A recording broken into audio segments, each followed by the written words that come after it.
Good afternoon, everyone. On behalf of the Enterprise Europe Network, I would like to warmly welcome you on our today's webinar, EU Deforestation Regulation, a practical guide for businesses. This is the first webinar within Embracing Global Market webinar series organized jointly by 3 thematic groups of Enterprise Europe Network, namely Thematic Group Sustainability, Thematic Group Internationalization, and Thematic Group Resilience and Preparedness. The topic is extremely important and timely. The EUDR is already strongly influencing international trade, global supply chains, and the way companies, especially small and medium-sized enterprises, will need to operate and cooperate with international partners in the near future. Because of the complexity and practical importance of the topic, we decided to divide this webinar in 3 complementary sessions. Session 1, organized by Thematic Group Sustainability, we will explain what EUDR really is, its objectives, and how it supports sustainable development, biodiversity protection, and responsible supply chains. The second session will be organized by Thematic Group Internationalization and will focus on international perspective on EUDR, mainly from the Brazil and India side, 2 countries strongly affected already by EUDR and highly relevant for EU global trade relations. And the third session, organized by Thematic Group Resilience and Preparedness, will focus on practical readiness, showing how SMEs can prepare for EUDR, which tools and support mechanisms are already available for them, and how companies can transform these compliance challenges into the business opportunities. We are very happy to have today with us so many speakers and experts, and I hope that the webinar will provide practical insights and useful inspiration for all the participants. And just from the technical side, please note that the webinar is recorded, and then it will be made broadly available on the Embracing Global Markets webinar website and also via the YouTube channels. And after each session, you will have some time for questions to be asked regarding the given session. And now I would like to thank you very much for joining us today from 2 p.m. to 4 p.m. And I would like to start with session 1, giving the floor to Reyes Sansecundo, who is the chair of Thematic Group Sustainability. Reyes, the floor is yours. Thank you very much, Agnieszka. It's an honor to open with the first session of this incredible webinar. I'm going to share my screen right now.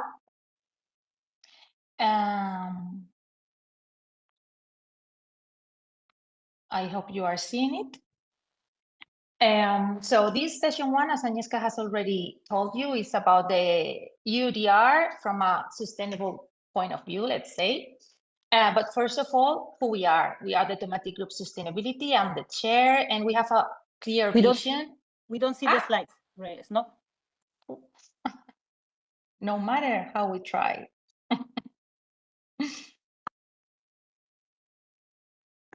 Now you should see at any point. Yes, now it's perfect. Just the full mode, please. Yeah. Okay, as I was saying, we are the Thematic Group Sustainability, and we have a clear mission regarding the SMEs around the world.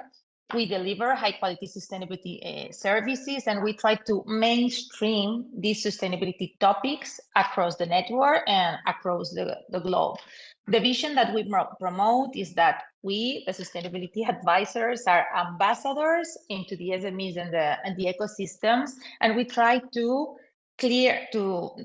develop values that are clear, that are effective, that can help the innovation ecosystem to integrate sustainability in a realistic way in the SMEs.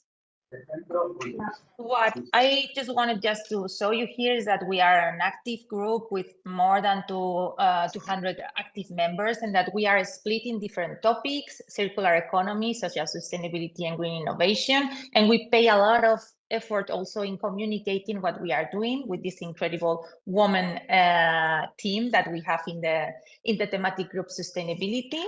And this was a short overview. You can contact me if you have any other point about the group. But the important thing here today in this session are our speakers. We are very, very proud to have with us 2 speakers for this session. We have Alessio Cartosio. He's Policy Officer at the Directorate General of Environment of the European Commission, and he will be the keynote giving a short introduction from the policy point of view. And after that, I will give the floor to Nicolas Pilet from one of our Enterprise Europe Network companies, Preferred by Nature. And Nicolas brings here the hands-on experience that he has in supporting companies in the forest and natural resource sectors. So, Alessio, if you want, the floor is yours. Thank you so much. Thank you, Reyes, and good afternoon, everyone. Just give me 2 minutes to share my presentation.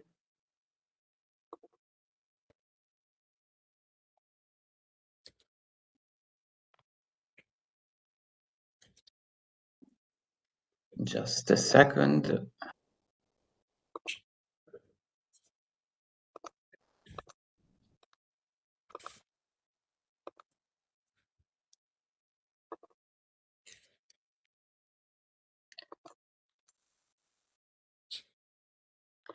Can you see my slides? Yes, just the full mode. Perfect. So good afternoon, everyone. My name is Alessio Cartosio. I'm Policy Officer at the European Commission, and I'm part of a team in charge of implementation of EU Deforestation Regulation.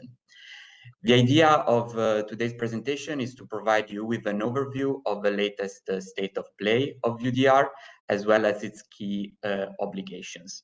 Before delving into the latest developments related to the EUDR, I would like to take a step back and remind you of the key requirements of the EU Deforestation Regulation. So, the EUDR aims at reducing the European Union's contribution to greenhouse gas emissions and biodiversity loss. In doing so, it aims at establishing due diligence obligations for selected commodities and derived products that have been identified as driving and forest degradation around the globe. Here you can find in this slide the list of commodities covered by the obligations of the regulation.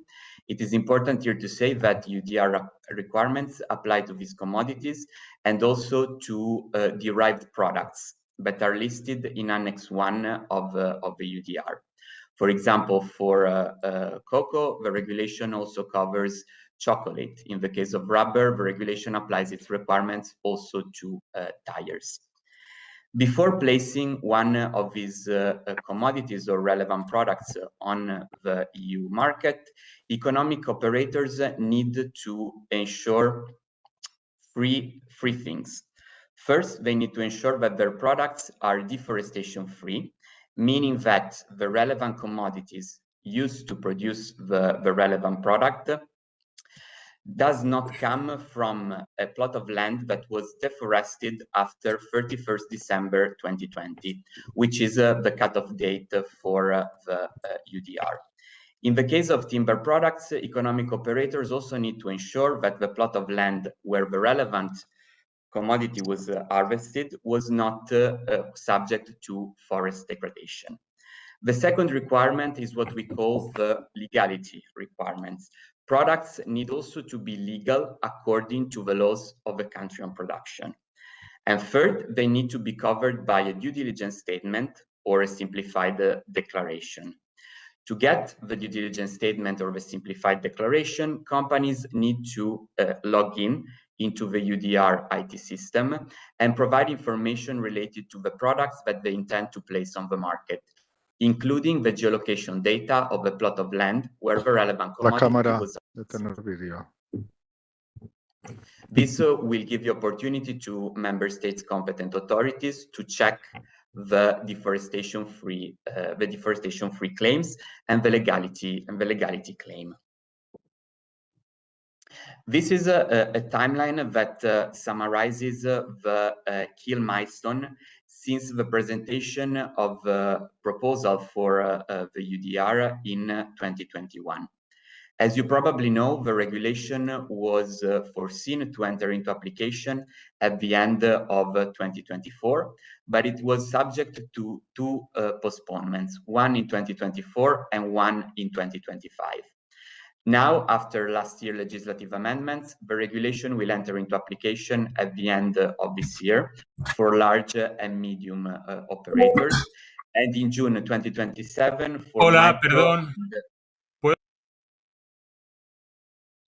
for micro and small operators. The last important milestone in the implementation of the EUDR was the publication of a simplification package few weeks ago, but we will come back on this point later in the presentation. As I said, last year, the co-legislators agreed to postpone again the entry into application of the regulation. And at the same time, they agreed on other amendments and changes to the EUDR requirements. Here you can see a list of the new elements introduced in the regulation. First, as said before, the new timelines for the entry into application. Second, the limitation of obligation to the first operator who places a product on the European market. Before this amendment, the EUDR obligations applied to the entire supply chain within Europe, starting from the first operator placing a relevant product on the market up until to the consumer. With the amendments of last year, the co-legislators decided to limit the obligation only to the first operator that places a relevant product on the market, be it a large operator or an SME. Third, the regulation introduced and created a new category for micro and small primary operators. This is a subcategory, and the regulation now foresees dedicated provisions for these economic operators. Micro and small primary operators that produce one of the relevant commodities themselves and are based in a low-risk country will have the possibility to replace the due diligence statement with a simplified declaration. Fourth element is the simplification review clause. Parliament and Council asked the Commission to come up with further simplification, and on this point we will touch upon later. And finally, the co-legislators also decided to remove from the product scope of the regulation goods covered by Chapter 49 of the combined nomenclature, which encompasses printed books, newspapers, pictures, and other printed materials. This is a slide summarizing the new dates for the entry into application. As I said before, the regulation will start applying on 30th December 2026 for medium and large operators, as well as for those operators that are already covered by the provisions of the EU timber regulation, which we can define as the predecessor to the EUDR. For micro and small operators, the regulation will instead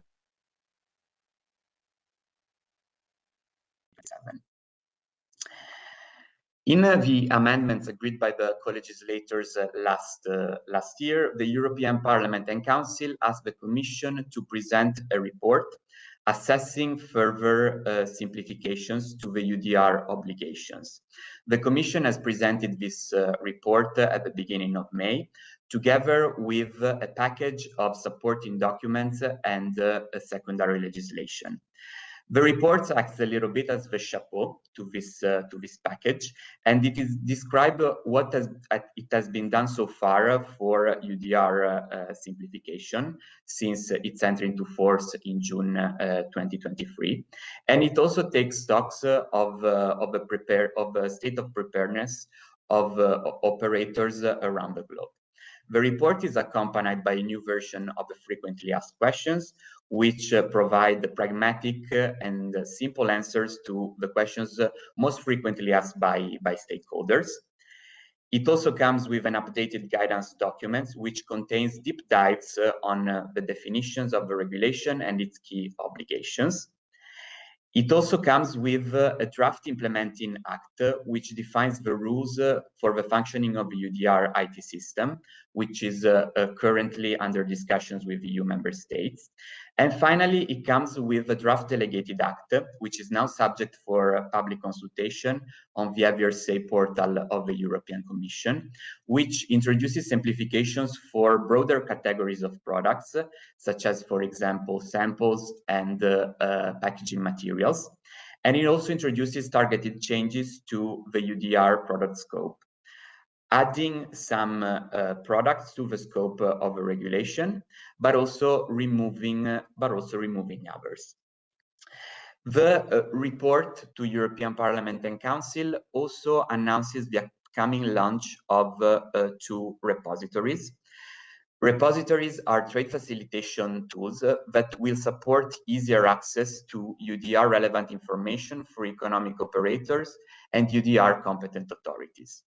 One repository will list the relevant legislation of the country of production, and it will be particularly useful for operators to assess the legality aspect of the products that they intend to place on the market, while the second repository will cover certification schemes applicable to EUDR relevant commodities. It is important here to underline that certification schemes do not represent a green lane under EUDR. Products covered by a certification scheme are not automatically compliant with EUDR, but certification schemes can be helpful for economic operators to carry out their due diligence and assess the legality and deforestation-free aspects of the product. Additional details on the repository will be available in the coming months. And finally, a few words on the EUDR information system. Last year, the Commission proposed to push forward the entry into application of the regulation due to technical issues that we were facing with the EUDR IT system. At the moment, we are working at full speed to improve the technical capacities of the system, enhance its performance, its resilience, and also its user friendliness. In the coming months, we will publish updated user instructions, training videos, and we will also resume our dedicated online training program. This is here you can also find a little timeline describing the next steps in the development of the system. The specifications for API connection will be available still this month, while the system will officially reopen in June 2026. Later, during the summer, we will also make available further functionalities, such as, for example, the voluntary grouping feature for due diligence statements. And with this, I close my presentation, and I leave the floor to the next speaker. Thank you very much, Alessio, for setting up the scene. It has been very clarifying, so thank you so much. And now I want to give the floor to Nicolas Pilet. So, Nico, if you can share your screen, we can see it. Yes. Perfect. Thank you so much. Thanks a lot. Thanks, Alessio, for providing the policy perspective. I'll try here to translate that into what it means for business. So very quickly, my name is Nicolas Pilet. I'm based in France, and I look after Western Europe for Preferred by Nature. And just in case, I have my colleague Timothy Bender, based in Germany, in the background, who will support if you have any tricky questions. He's much more clever than me. Just very shortly, Preferred by Nature is a mission-driven organization. Our theory of change is based on the idea that transforming markets drive meaningful sustainability outcomes. So we work across supply chains from farms, forests, to manufacturers and brands, as well as retailers. And we operate that in over 100 countries. And I have the chance to have over 350 colleagues worldwide. So I feel very privileged to have this global presence and very local expertise, very useful when it comes to EUDR. Finally, I'll briefly mention our EUDR experience. Our approach is fully aligned with the mission, Preferred by Nature mission. And we've built over 10 years of EU timber regulation experience. Alessio mentioned it. It's kind of the grandfather of the EUDR, where we've worked on responsible sourcing and supply chains in that respect. With that, we've developed strong practical capabilities, and we've supported recently, in the last 2 years, over 200 organizations try to align with the EUDR journey. So here are some of the most relevant clarifications that were brought up by the latest set of publications, and the FAQ in particular. I will not dive into each of them now, as it would take up the rest of the webinar, but I can bring a couple up that we think are very relevant to your scope of work and your potential EUDR obligations. So I'd like to flag here that one of the most discussed points about EUDR compliance was the type and level of information that were to be transferred from one actor to the next. And for operators, so due diligence statement as well as simplified declaration, reference numbers, these are the only one needed to be transferred or shared with the first downstream actor. This is kind of the latest clarification. It was discussed a little bit before already, end of 2025, but this is kind of enacted throughout the FAQ. So operators are not required to share any other information with the first downstream actor other than these reference numbers. The verification number, so if you're not familiar, go back to some other older webinars maybe, or some of the guidance document, because this is quite important. These are not required. However, the first downstream actor, in order to verify that due diligence has been implemented, may request that from an operator. And I think it's best practice to an extent. Operators again, if an operator is also a downstream operator, meaning that they're changing a relevant product into a different one, they are not required to pass on the due diligence statement or simplified declaration reference number, because basically they're holding both roles at the same time. So this is nicely explained now in the FAQ. Era 10 Yes. minutos. Entiendo que voy a ver si lo veo, ¿no? Angel, if you have questions. Yeah, please, Angel, Yeah. you have to mute. Yeah. That's all right. Cool. And now also, just to clarify that, the way reference numbers are transferred is not prescriptive. It's really up to the operators and how best it works for their operation. It could be on invoices, can be through emails, through different APIs, etc. It's open. So we really encourage you to tackle that as soon as you can if you are close to being the first placing on the market. Alessio mentioned it in end of 2025, the micro and small primary operators kind of were born. You can see the definition here on the side here. It's any entity established in a low-risk country that places relevant products on the EU market or exports. So if you look at it pragmatically, it's mostly EU-based farms and forests that falls within that category. And for them, they can produce a simplified declaration. Once again, go dive into what that means because it's very useful. Just to note that this simplified declaration must be updated if the MSPO, so the micro small primary operator, wishes to place another relevant product on the market, meaning it has to be up to date and kept up to date. Okay.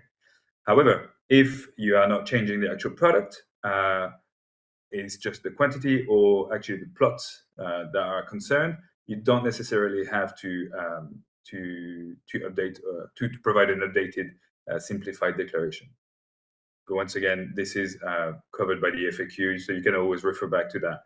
It's a great document for that. Now, because it's a new category in itself or subcategory, you may be able to change size classes over time. Just bear in mind that to do so, the company needs to exceed or cease to exceed 2 of the 3 thresholds for 2 consecutive financial years. So let's say you have a better turnover for 1 year. Doesn't mean that you change class right away. It has to be over a sustained period of time. So just keep that in mind. I think it's quite useful not to shuffle your systems every time you go over a threshold. And one point that can be quite interesting on the topic of re-imports, we've had this question quite many times. So the burden of proof to demonstrate that a relevant product is being re-imported, so let's say a European production exported from transformation and came back, this burden of proof lies with the importer. They can demonstrate this with documents such as customs declaration, contracts, delivery notes, invoices, any other credible documentation. At customs, the re-importer may use the previous due diligence statement or simplified declaration reference numbers received from the suppliers. However, if it's not available, you can obviously generate a new one, which is quite handy, I'd say, if you have like a big aggregation of different sources before re-entering the EU market. Okay, I've gone very quickly over all these, but I think they're quite important if you sit close to, as I said, the first placing on the market. So keep that in mind. So key takeaways here, there's no changes to the timeline, no changes to the due diligence obligations. The revised product scope that was mentioned, so the draft delegated act updates us on used second-hand products, testing samples, some marketing materials, as well as leather commodity codes, and some of them are explicitly out of scope now. However, some palm oil derivatives are added, so be quite mindful about that. So overall, things may look a little bit simpler, but the core challenge here remains its implementation, right? I think, all these guidance has been useful, but it hasn't changed the fact that you need to collect a lot of information. So what matters most? There is no new legislative proposal. That means no reopening of the regulation, and the current dates for enforcement remain intact. That was mentioned. Organizations that have all the information they need to finalize the preparation. Hopefully it's started before, but you still have time. And ensure fully aligned systems by the end of this year, depending on your size class. We recommend that you identify opportunities to exclude samples, use second-hand products, marketing materials for administrative efficiencies. And that's generated by the new, the draft delegated act. So wait until it's enacted, but it's a positive opportunity here. On the other hand, if you do not currently have obligations under the EUDR, be aware that the inclusion of some new products may impact you as well. That's quite important. Always engage with your buyers at the moment. Try to determine if these amendments have an impact, how it can streamline your activities and conversations with them, and watch out for any additional guidance and tools that will come out. Now, so I've talked very much about the latest updates. Now I'll give you a few, handful of resources that you can apply. Either you're starting your journey or you're in the process, but you want to reinforce what you've been doing. As I said, we're a mission-driven organization. We try to put as much information in the public domain. We have produced this due diligence toolkit here. It provides companies with practical templates and procedures and guidance to build robust due diligence systems. It includes about 24 tools, I think, helping you to collect information and organize them. The toolkit aligns with international due diligence requirements and supports compliance with the regulation, such as the EUDR, but it can go a bit broader if you operate in North America, for example, or this will help you in many different respects. So it's available. It's been used quite a few times, revised and adapted. So feel free to use it and comment if you have any questions. If you come from the timber sector, you might have encountered this resource. So it's the Sourcing Hub. It's a comprehensive public resource for sustainability risk information in agriculture and forestry, but mostly forestry at the moment. It's being developed. It provides detailed information at country level on risk assessments, summary of applicable legislation, very useful for EUDR compliance, practical risk mitigation when you might end up operating in a higher risk country. The platform is free to access, widely used. We know competent authority use them as well. So to have a level playing field and a same understanding, we encourage you to use that. Certification, it was mentioned before. although it's not a green lane, and that's for sure, because you might not source 100% certified, you might source with schemes that don't really align with the EU Deforestation Regulation. It remains one of the best tools to help you structure the data you collect, provide assurance that what the suppliers are telling you is happening on site has been verified by a third-party independent one. So before you use any of them, be critical. Do they actually cover the requirements? Do they help bringing relevant and applicable information? But then we encourage you to use that, because it goes beyond legality. It adds value to your supply chains as well. Now, quick summary. Tim, actually, who's here, has been working on a scoping tool. So if you scan the QR code, you can play with it. It's a tool that helps you identify your role in the supply chain and your obligation when it comes to EUDR. And it's been very useful if you're unsure, or if some of the suppliers are unsure, or your clients. Share that. People have been using it quite broadly. And then here, some very standard, recommendation training courses. There are plenty around, some free ones, some paid ones, or advisory. We have people, colleagues working directly with companies and setting up the whole system for them. But you can find these kind of resources across Europe, and you've got some really good and educated service providers in that respect. And maybe one just last comment about market access projects for smallholders. So obviously, we're not just here for legal compliance. We try to go a bit beyond. So whenever possible, try to invest in projects that help raise the bar, especially when you might have smallholders involved in the supply chain. So anything to do with palm oil, coffee, rubber, etc., cocoa might be of relevance for that. So please reach out if you have any questions. I think Reyes and the team might be able to guide you on this one.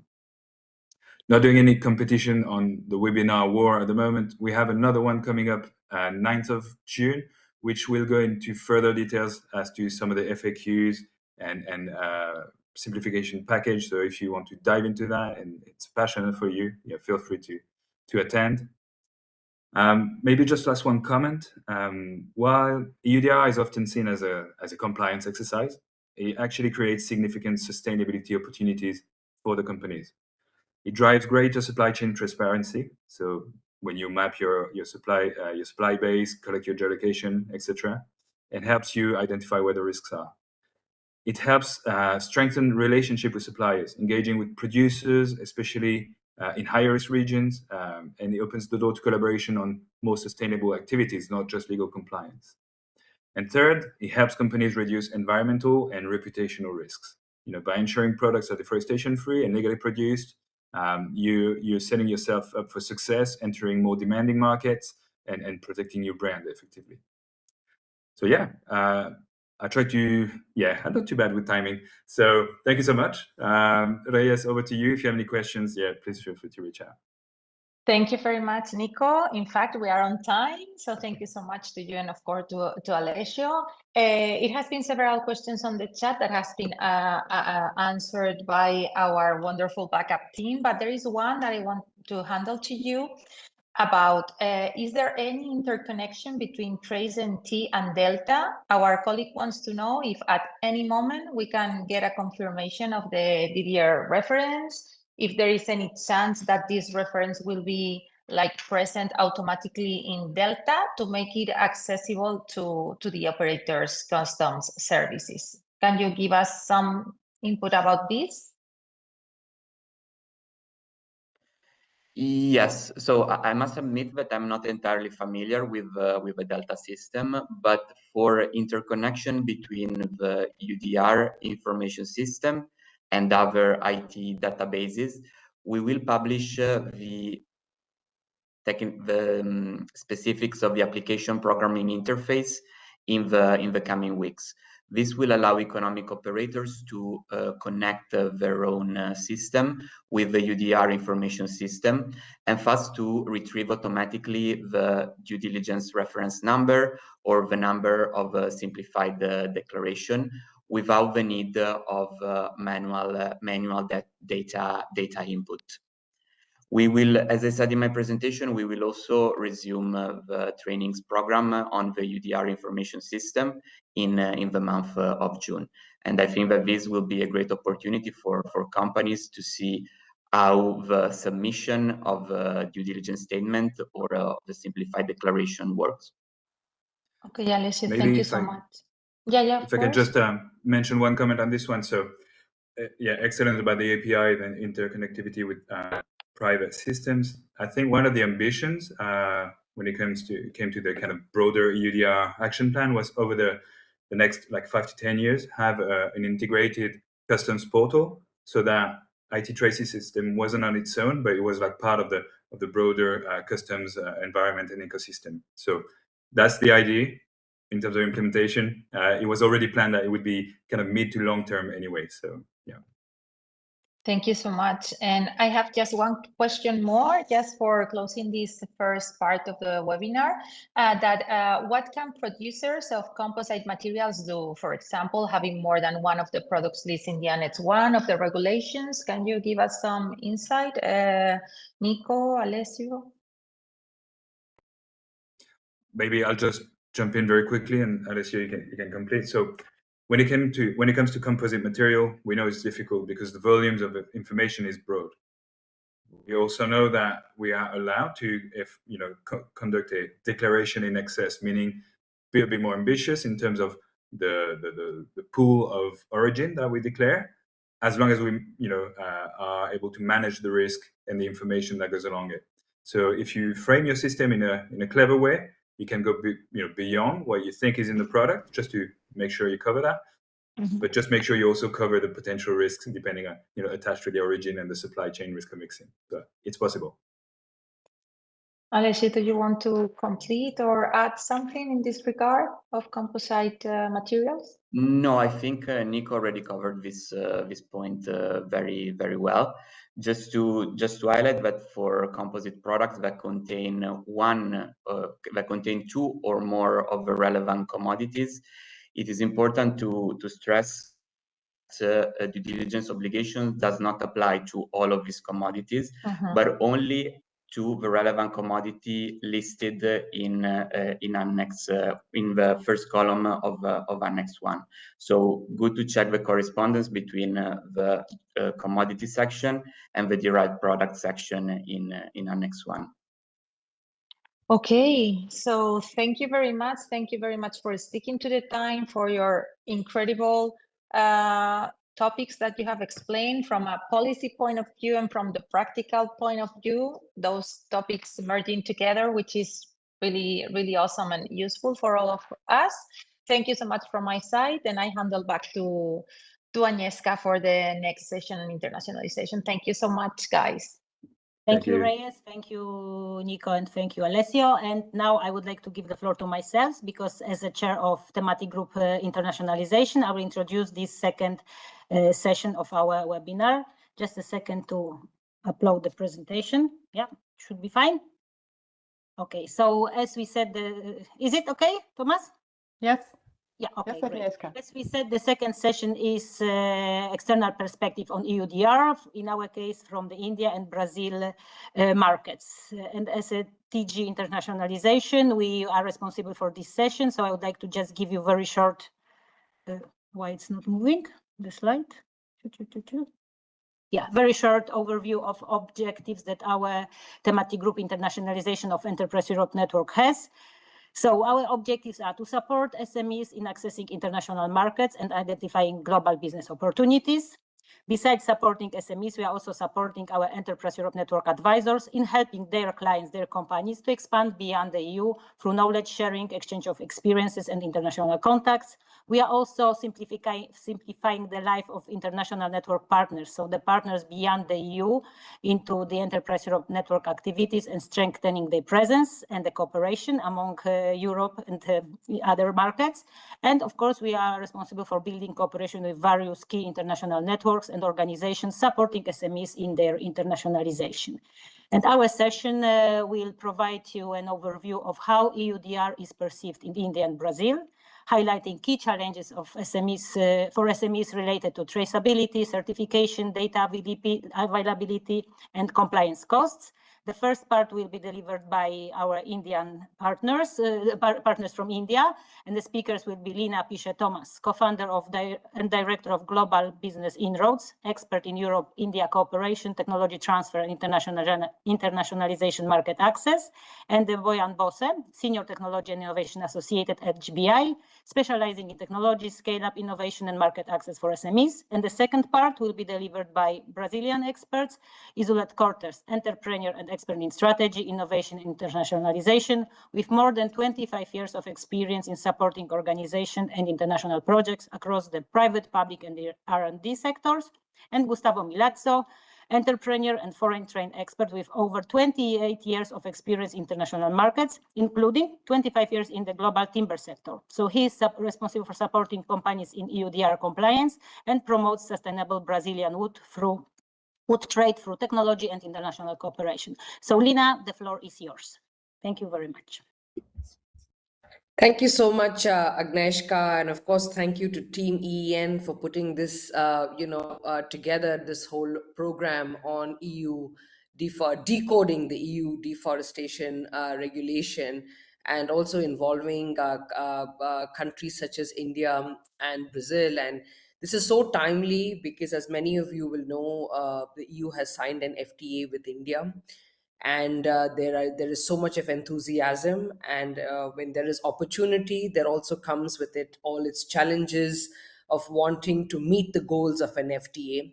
And even before the FTA was signed, the EU and India, I think in 2023, signed a Trade and Technology Council agreement. And apart from focusing on digital technologies, green technology, one of the key elements and pillars is really the resilient supply chains. And this really sets the context again for what we are aiming to do as GBIE and India, as partners supporting our SMEs from both EU and India to make it easier for them, in a way, to decode the EUDR and improve export and import, right? Because the whole point of an FTA is to increase trade between the two regions. And when you have a regulation, I always look at it, is it a question mark or is it an enabler, right? And so is it an enabler to really build sustainable, global supply chains as we build a greener world? So with that context, yeah, Debayan, next slide. We just want to share a bit about the India perspective and what's going on specifically here in India. Most importantly, I think what's going to be the key driver is India's net zero commitment. So we made a net zero commitment at the COP26 to go net zero by 2070. And we also have some interim targets. I mean, if you talk to corporate India or some of the SMEs, you will see many of them have their own voluntary goals by 2030 and 2040 and so on and so forth, to reduce emissions, looking at greening their supply chains, etc. So there are, key interim targets as well. And looking at building greener supply chains, sustainable manufacturing, green energy adoption is something that is very important. And also the ongoing, West Asia crisis and the whole fuel dependency issues is making India lean more and more and more. I would say, every passing 6 months, we are seeing growing commitments from India and also Indian industry supporting the Prime Minister's goals of, working and living in a more sustainable manner. And in fact, if you look at it this way, if any of you are familiar with Indian philosophy and spirituality, the Indian Vedas also really promote a sustainable way of living. And this really takes us back to our roots in terms of the commitment of the country, so to speak. But the big question is, how do you do this, right? Because when you talk business, and You could, I mean, I'm sure between Eliseo and Nicola, them talking, there is a difference between having a regulation and actually getting companies to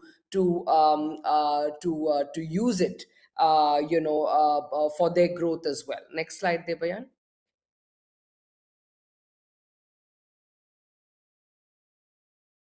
So here the perception now for those of you who want to know about the perception of EUDR, this is how India, there is a duality in the perspective. On one hand, there is a risk for the agricultural exports.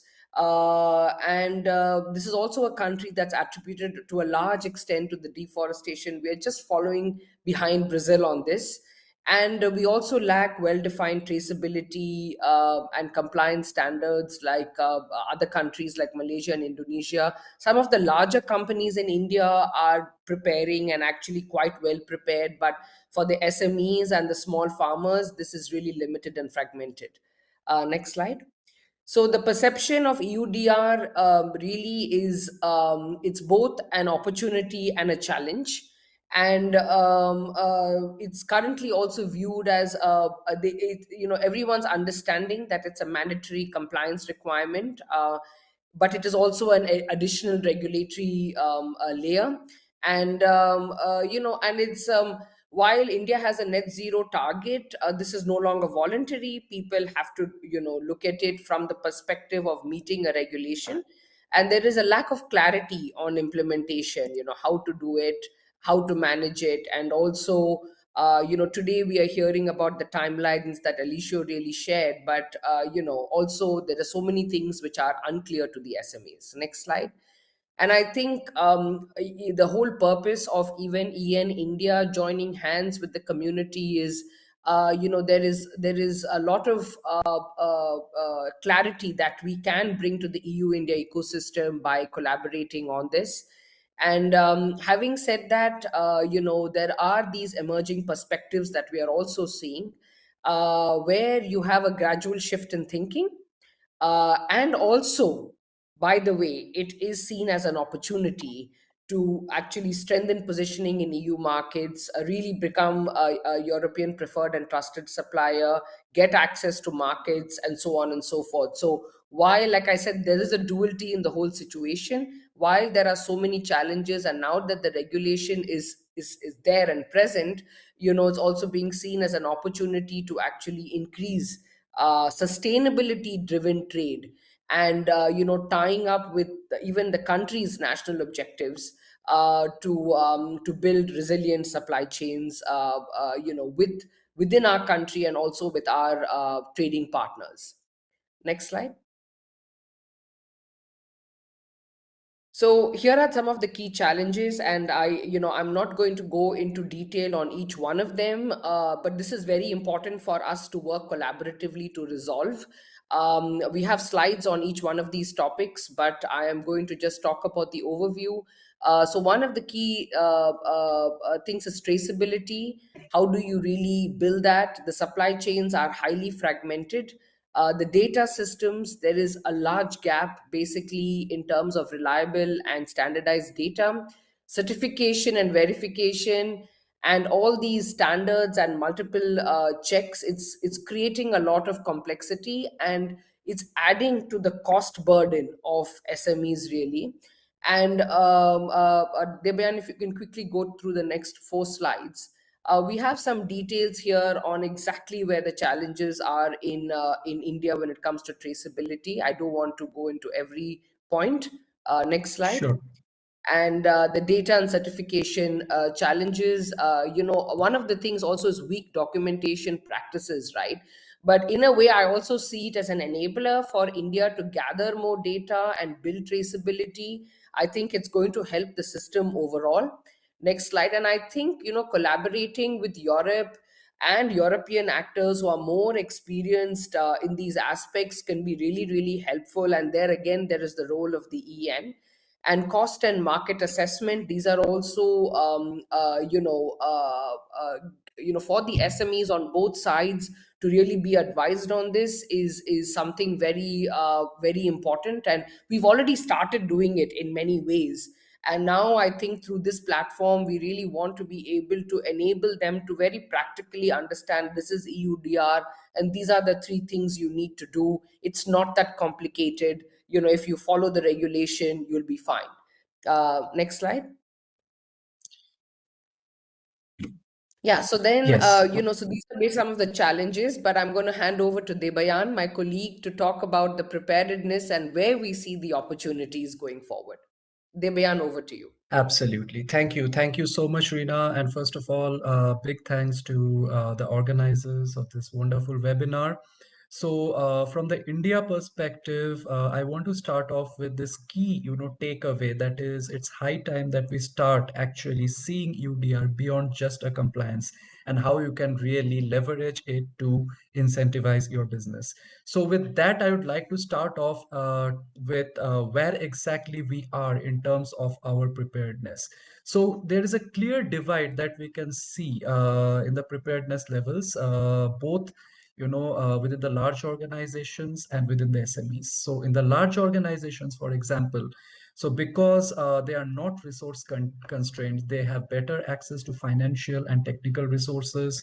They are also exposed early on to the EU regulations, and they have the ability to invest in compliance systems and expertise. And if I have to may cite a very recent example within the coffee sector, so we have this company called the High Range Coffee Curing, which has been very recently accredited by the Rainforest Alliance, and all their products are now EUDR compliant, which is ready to be, kind of accepted into the EU market. And also boards like the Coffee Board of India, they are increasingly following in their footsteps. And likewise, we see that the other sectors, for example, when it comes to the rubber, we have the organizations like the MRF, like the Apollo Tires, so which are increasingly, making their products, in the process of making their products EUDR compliant. But when it comes to the SMEs, on the other hand, they are at a much earlier stage, and they are largely, resource and capacity constrained, and they depend largely on external support, to meet the compliance. And coupled with it, there is definitely a limited awareness and understanding. So in terms of readiness, we can, if we see the median level, so we see that it largely remains uneven, across the sectors. So I'm going to touch upon these individual sectors in a couple of slides from now. And the other sectors, they are still, in the early stages of understanding and preparedness. And even within sectors, if we see carefully, there is a large amount of variation that exists between the large exporters and the smaller suppliers. And in terms of overall readiness, we see that there is a significant, I'm just going to say the important points here, the significant gap still exists between the policy requirements and the on-ground readiness. Because when it comes to, we have the policy, even if we build the awareness, by the time, the product comes to the exporters from the upstream, suppliers, producers, it just gets mixed up. And that's where you lose the credibility. So that is something that we need to bridge on over the time. So now, when it comes to the larger organizations per se, so what are the actions that is largely being taken by them? So they have a very proper, supply chain mapping and risk assessments. So for example, all the, big industrial houses in India, especially if I have to name them, the Tatas, the Mahindra Group, the Hindalco, they are increasingly, identifying end-to-end supply chains and assessing the high-risk geographies, suppliers, and commodities for potential non-compliance. And also when it comes to, because precisely they are not resource constrained, they can engage with the consultants and experts and leverage this external expertise to interpret the regulatory requirements. They have dedicated compliance teams, besides being established or strengthened within their particular domain. And many of these industrial houses are actually, kind of having a legacy which they have formed over the last few decades. There is investment in the digital traceability systems, especially in terms of the geospatial tracking, in terms of employing the blockchain to kind of, map this traceability. There is a supplier alignment and engagement, and also finally the partnerships with certification bodies and third-party auditors, because again, precisely they are not resource and capacity constrained. They can routinely, engage with the leading, certification bodies like the SGAs, Preferred by Nature, Rainforest Alliance, and so forth, so on and so forth. For the SMEs, I am not going into the individual points, but in a nutshell, precisely, what the larger organizations have, they are lacking on all the key aspects. For example, they lack the awareness and the understanding, they lack the internal compliance systems, they have limited access to tools and infrastructures. Definitely, they are constrained financially. The documentation practices is really weak. They depend on the intermediaries. And also, whenever we approach, certain chamber of commerces, the first question they ask is, what is the return of investment on this? But we want to say that we need not see them as weak points. Rather, we would try to kind of, if we can leverage this as our strength, then it is something which will be highly desirable. Then sectoral perspectives, if I have to take you through, as I was mentioning in one of my earlier slides, so these are the sectors which are relatively having a higher awareness and action. For example, textiles and apparels, engineering goods, chemicals and related sectors, and agricultural and agri-based products. Together, they comprise almost a market of 3 trillion euros. And they are largely managed by their own, promotion councils, own nodal bodies. For example, agriculture, that is handled by the APEDA, the textiles and apparel sector, that is, handled by the AEPC, and all of them are really kind of taking extensive steps to become EUDR compliant. And that's where, the drivers of higher preparedness in these sectors is what we get to see. But inconsistency is seen in the other sectors. So many sectors, for example, they are still in the early stages of awareness and readiness. And the current response strategies, we have to kind of, if we have to kind of think of, definitely it has to start with the initial supply chain mapping, which includes the early efforts to identify and document supply chain actors, then engaging with the certification bodies, and also explore the traceability tools and solutions. As I was mentioning, especially blockchain and the geospatial tracking of the plots, that is becoming extremely pertinent in this regard. The early stage compliance efforts, which should include the steps towards aligning internal processes, improving the documentation, conducting pilot level implementation, and so on. Then it comes with increased internal discussions and awareness building and collaboration with industry bodies and partners. And that is where, if I have to mention, we at the Global Business Inroads, we are increasingly, supporting these needs, especially in terms of creating the awareness and training programs, also in terms of providing technical assistance for compliance systems, sector specific guidance and frameworks. We have started, taking steps towards working with, the rubber and the textile industries from the region of the state of Tamil Nadu. We are giving hand-holding supports for the SMEs, better stakeholder alignment and coordination, and also clear and consistent communication. I'm not going into the details of this, but of course, the slides will be shared. So what does it really imply for the EU-India trade?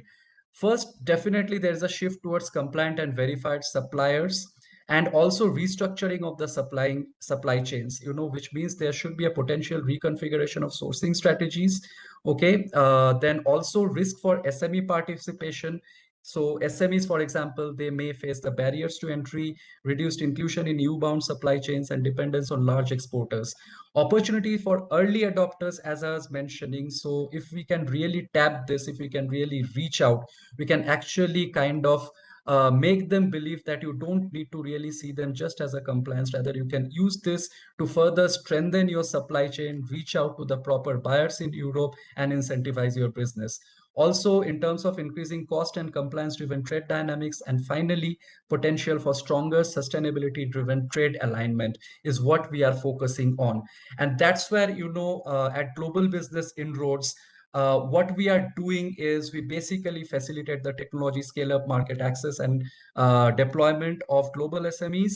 And in terms of EUDR, we want to bridge the EU requirements and the Indian SMEs. As I was mentioning, there is a gap that exists between the policy expectations and the on-ground implementation. So if we can really bypass, the middlemen, that's what we want to do in terms of contributing to making people aware. And also for that, we are supporting the capacity building and awareness. We conduct lots of master classes in the process of educating especially the SMEs. We also facilitate the stakeholder coordination by bringing together industry bodies and chambers of commerces, government stakeholders, EU partners, and exporters and supply chains, and also finally provide hand-holding support. We can literally act as your extended arm in India in terms of understanding your regulatory requirement, taking the initial compliance steps, connecting you with relevant experts, and transition from the awareness to implementation. And finally, this is the season of the mangoes in India. We are all crazy about mangoes, and just to give you an example, even the urban India, they are becoming increasingly aware of having traceable mangoes. They need to have the data. They don't mind paying you know uh, uh, uh, spending dollars or euros on their mangoes, but that needs to be traceable. So that shows that yes, indeed, we are evolving in terms of how we are seeing the compliance of EUDR. So with that, I would like to kind of I hope I am on time, and definitely reach out to us in case of further questions. Thank you. Thank you very much, Lina. Thank you, Debayan, for professional preparation. And now I would like to give the floor to Isolat and Gustavo to present the case from the Brazilian side, let's say, and to have a look how it works in Brazil regarding EUDR.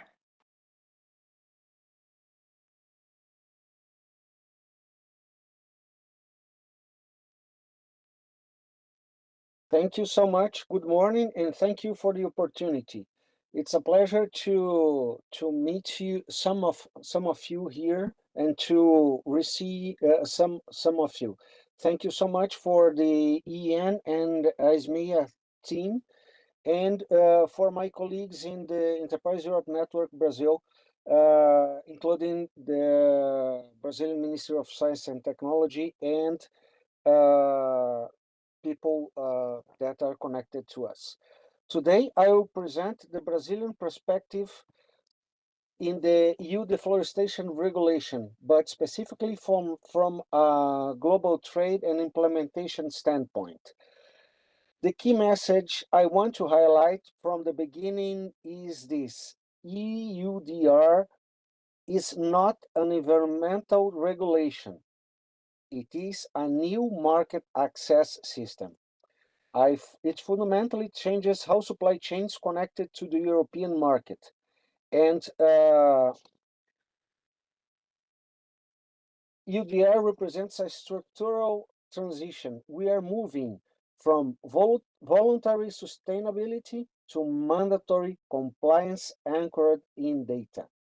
And the key shift is traceability, geolocation, and due diligence are no longer optional. Compared to EUTR, scope expands from timber to 7 commodities. Obligations expand significantly, and responsibility is clear placed on EU operators. The purpose of this webinar is to move beyond a timber-only regulation, explain the changes from the previous EUTR to the actual EUDR, clarify implications from EU operators, importers, and policymakers, cover key commodities, focus on SMEs, and highlight SMEs inclusion. As EUDR, a wider supply chain transformation. The old model comes from voluntary to mandatory compliance, fragmented data to traceability geolocation, export responsibility to full chain responsibility. EUDR extends EU regulatory reach deep into non-EU production systems and requires alignment between EU requirements and producer country systems. The key difference from EUDR to EUTR is it comes from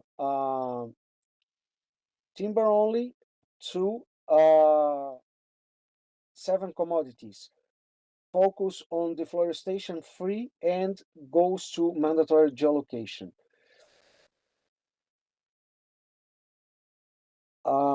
And Brazil combines global commodity scales with strong public environmental. The perception of EUDR in Brazil is, giving some of you some data. Brazil ground goods reachable for EU, for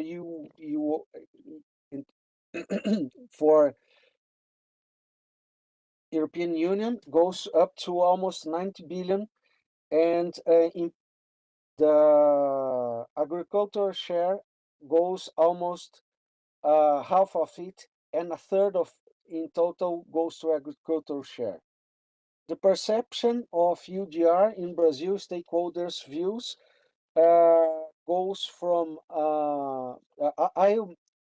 I try to cover a large amount of slides with you, but this is to share, because otherwise, if I resume the presentation, it won't take.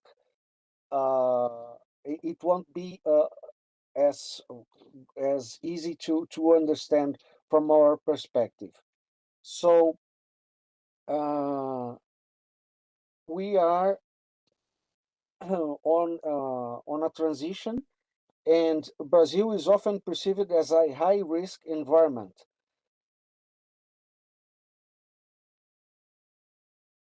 But it's important to understand that Brazil already has some of the most advanced environmental monitoring system in the world. We have registry obligations from producers. We have some satellite systems that goes up to daily to yearly inventories, traceability systems in several sectors. So the core question is not Brazil.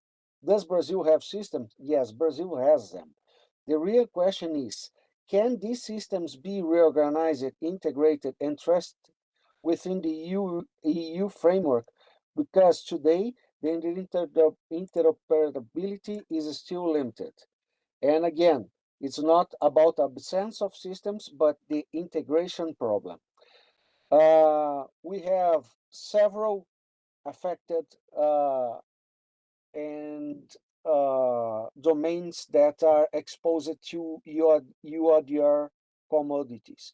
And for our perspective, the share goes a third from soy, almost a quarter from beef, and then the rest from coffee, cocoa, and timber. The key challenges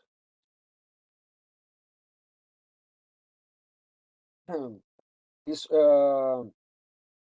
when we move to commodities, the complexity becomes very clear. Each sector has different challenges. Soil goes from logistics and mixing, cattle to indirect suppliers, coffee and cocoa to smallholders. But there is one common issue, traceability at scale. And EUDR requires plot level geolocation, full supply chain visibility, audit ready documentation. This is not a minor adjustment. It's an operation transformation of supply chains. One of the most implications, especially for EEN and EU policy, is in the SME dimensions.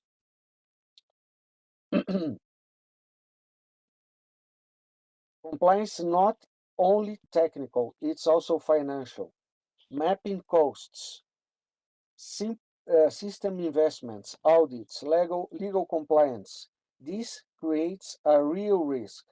EU sourcing may concentrate in full, large, fully compliant suppliers. SMEs may be excluded. So without dedicated mechanisms, we risk reducing participations instead of transforming supply chains.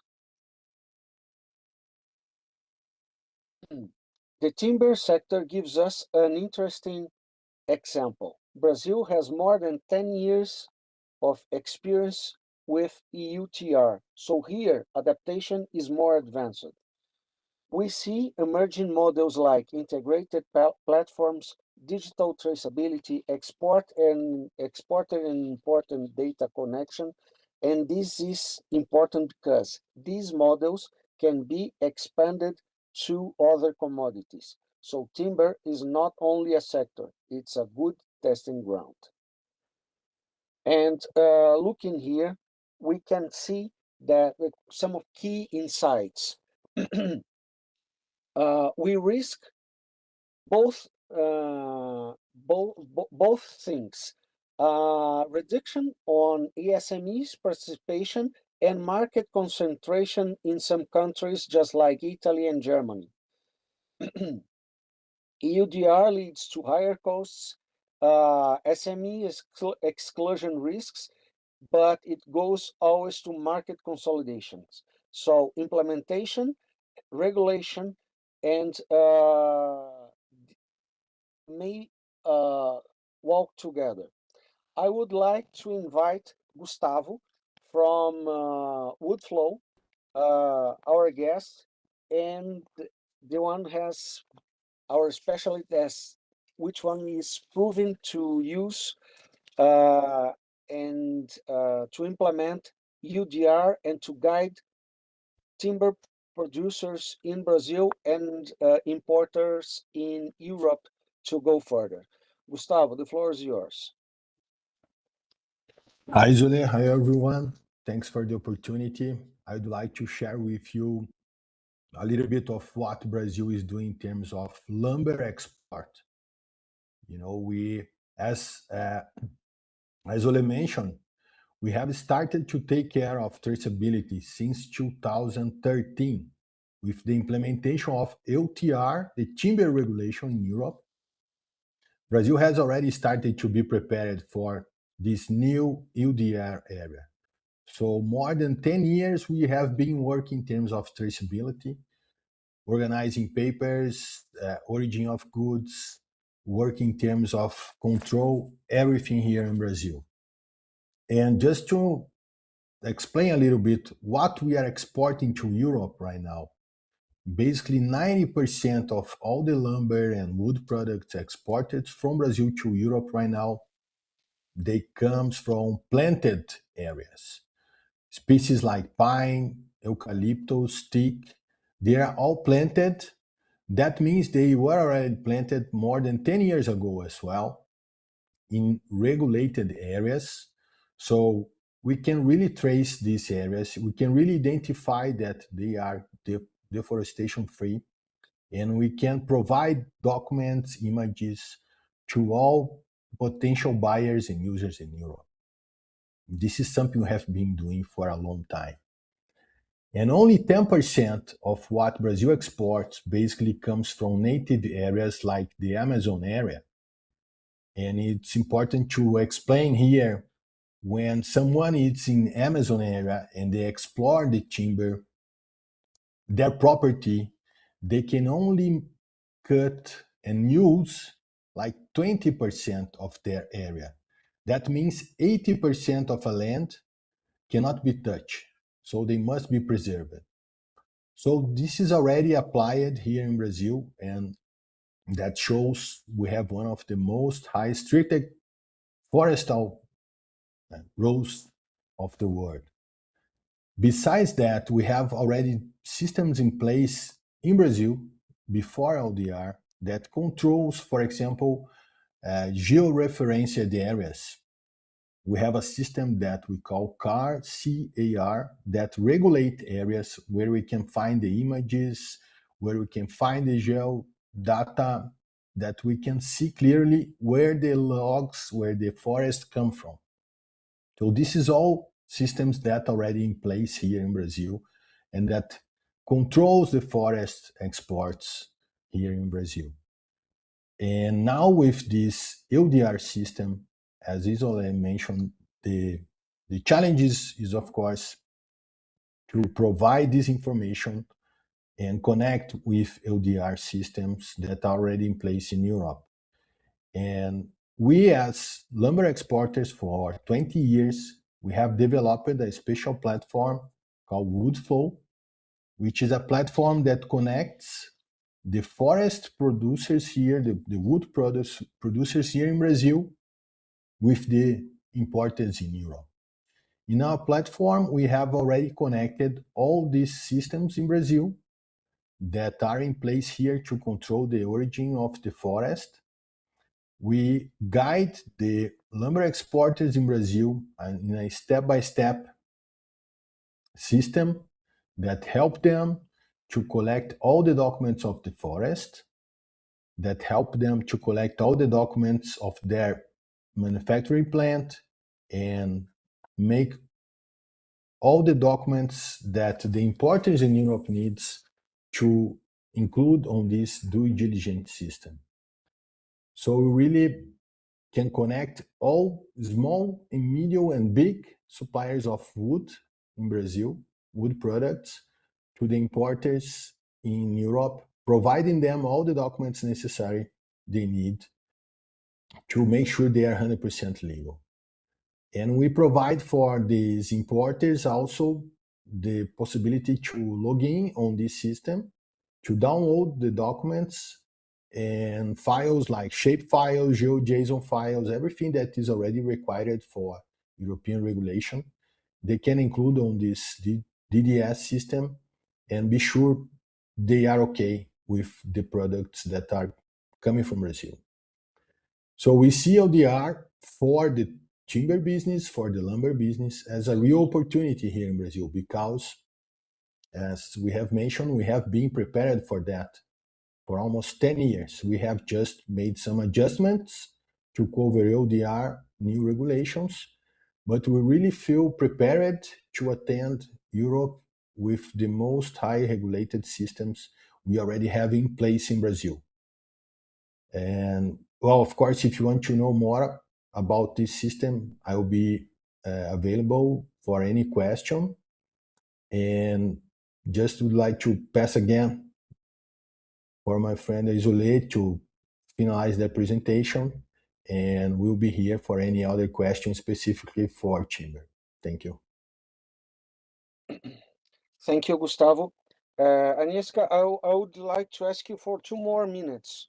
So the timber sector gives us an interesting example. And at this stage, policy becomes critical.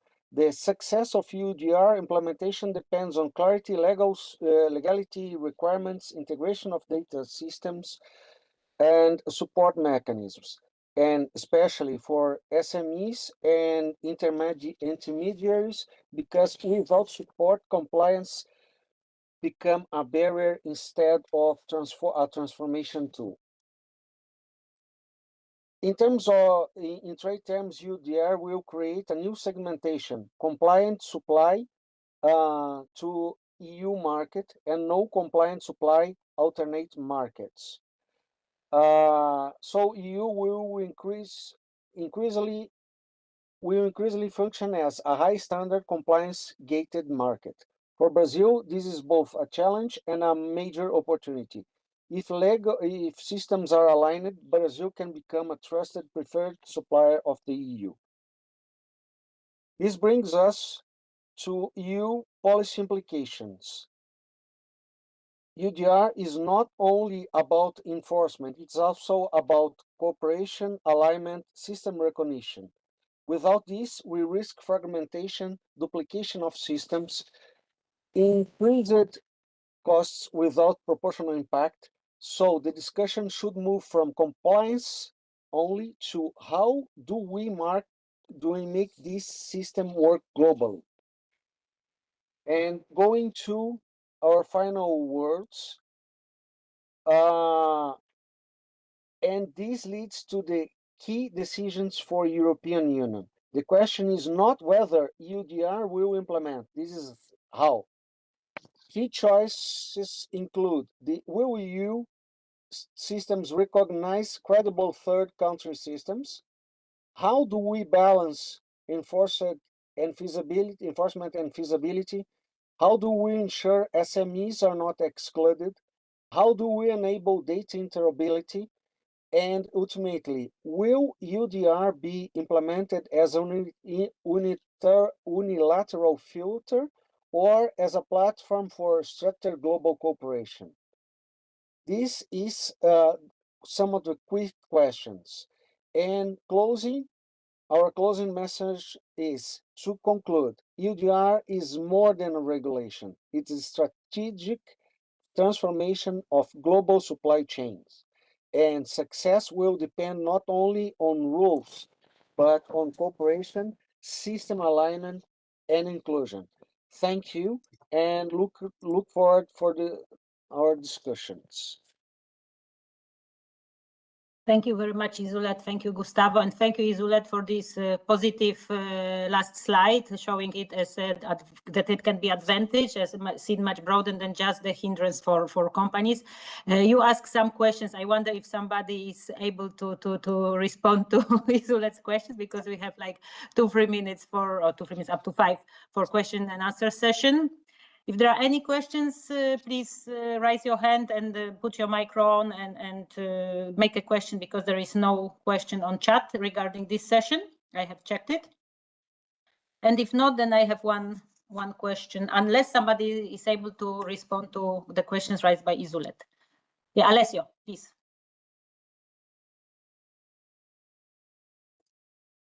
Thank you, Agnieszka, and thanks to the presenter for providing these very interesting insights on the status of preparation for Indian and Brazilian SMEs. It was very insightful and very interesting to hear where you stand with regard to the preparations for EUDR. I would only like to point out in your presentation, you stressed several times that there is a risk of exclusion. New EUDR obligations. I would like to clarify that the Commission is also helping for countries to avoid this through the Team Europe initiative on deforestation-free value chains, where together with member states we are investing money to make sure that producers in third countries are aligned with EUDR requirements at the end of this year. We, as European Commission, we also do a lot of outreach with producers in third countries to try to explain how EUDR works and what are the key requirements. Tomorrow, for example, I will participate in a webinar with over 100 Indian stakeholders to explain how EUDR works in practice and what are the key obligations that they have to comply with. So there is a lot of work going on, including in outreach with third countries and third countries producers. And as European Commission, we stand ready to continue with this cooperation with you. Well, thank you. I would like to, really thank Alessio on this initiative. So just one thing, so we are calling, us as the Global South. Okay, so it's basically, India comes under the Global South. And yes, very much we are looking forward to kind of knowing your perspectives further. Yeah, thank you. So maybe just a quick question from my side, maybe everybody's side to India and Brazil. How prepared are the upstream actors, like the farmers and suppliers, just from the practical point of view, your feelings, how you see it? Are they really prepared, or they are still pushing the things aside, especially regarding small and medium-sized companies? I feel, from Brazilian perspective, I feel they are prepared. We have already obligations from government in several sectors that producers must comply.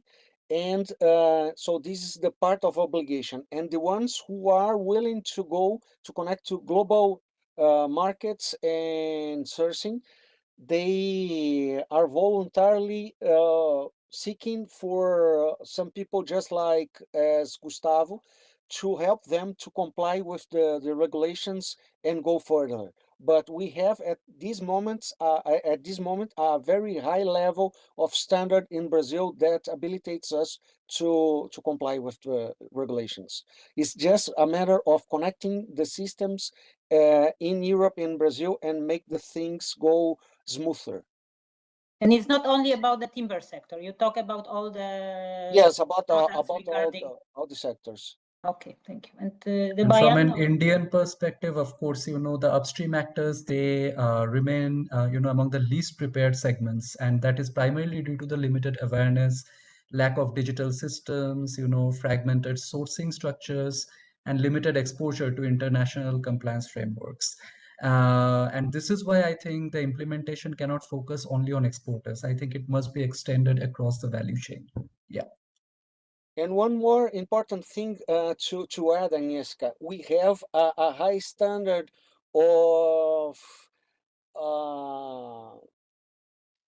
governance. So government talks and stays close to the sectors. For example, at this moment, we are facing some possible restrictions to Brazilian meat exports to Europe.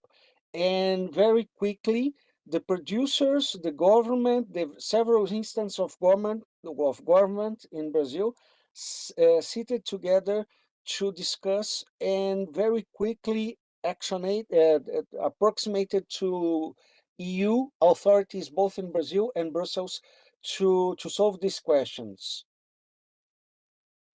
Okay, thank you very Yep. Thank you very much. And I think we move smoothly to session 3. Maria Jadot, who is chair of thematic group Preparedness and Resilience. The floor is yours, Maria, and please go on with the last, but not least, of course, very practical session. Yes, thank you very much, Agnieszka, and thank you so much for organizing this session, which is very interesting and practical. And I think we will all have interesting insights afterwards to share with our companies and with our colleagues. Please confirm me you can see my screen. Yes, just the full mode. Please. Yes, normally it's in a full mode, so we are now at the session 3, where we have already heard the big picture on what the EU Deforestation Regulation is from the political side of view and from the global the will to of the vision of the legislation from the Commission. And now we come to the part where the companies will illustrate with their real cases. And this is a part which is organized by the thematic group Resilience and Preparedness that I host. I'm actually the chair of this thematic group. I'm Marielle Jaoudi, and I work in the Agency of Development and Innovation in France, in the region of Nouvelle-Aquitaine. We have a very big territory covered with forests, so Brazilian colleagues, hello, but we are also big consumers and we import a lot of wood.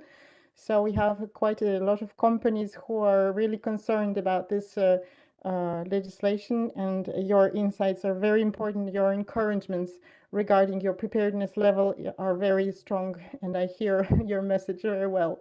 So our goal is to empower SMEs by helping them to build their resilience. And we heard the message before that the preparedness part is really important in order to implement this legislation in the right way. So that's what we do actually inside our thematic group Resilience and Preparedness at the Enterprise Europe Network.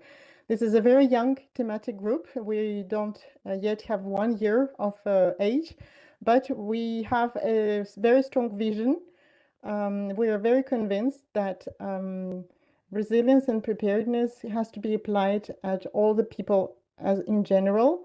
And we have 3 target groups. First, us, your advisors, dear SMEs. We're also the target, and we have to be resilient and strong and prepared in order to bring you better support and best advice, which is possible. The second target is our host organizations. They also have to be inspired, creative, and see the future signals in order to adapt and to bring you better support and adapt their way to bring advices to companies. And the third target is, of course, you, companies. And what we do is to help you to be more aware, like this webinar today, to share knowledge, like this webinar today once again, to support you in the best way with the tailored services throughout the client journeys. And we help you to identify and to strengthen opportunities of partnership in order to strengthen also European supply chains. And of course, we have a role in this EU preparedness strategy in order to help companies also acquire a minimum level of preparedness and the whole economy to be ready in case of crisis. But yes, let's pass to our speakers, because this is what is more important in order to illustrate the use cases from the ground. I would like to introduce Francesca Marchi. She works at Aria Science Park in Italy, and she is a very experienced colleague with working with companies on international markets and working also with startup acceleration and business transformation cases. She will explain us how she worked with coffee companies, with the whole sector, in order to help them to navigate this regulatory uncertainty. And I have honor to introduce Massimiliano Scaramelli from Pecorini Company, who is very experienced, also general manager in leading transport and logistic companies.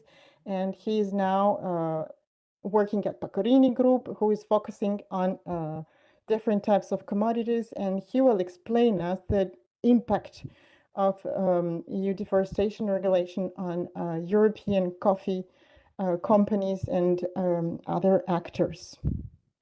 And yes, if you have any questions, please don't hesitate to put them in the chat, and we will ask them to our speakers later. Thank you very much. Of course, Francesca, the floor is yours. And of course, Maria, afterwards, there will be Rene Koldis from JRC presenting the EU Observatory. So just to... Yes, we will illustrate also with a concrete tool regarding the implementation part and the practical tool from the observatory. Yes, sure. Thank you, Agnieszka. So thank you very much, Maria, and the organizers of this very interesting webinar. Yes, now I will share my slides and my point of view of the impact of the EUDR when everything started more than 2 years ago. So let me check here and here.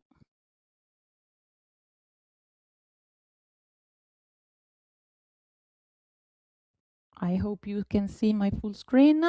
No. The same problem as we used to have, Francesca. As again. Okay, let me try again, starting from scratch. Yes, so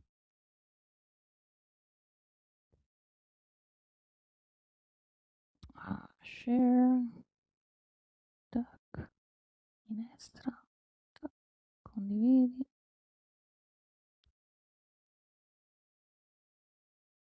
And now? Now it's okay. Go on, please. Oh, okay.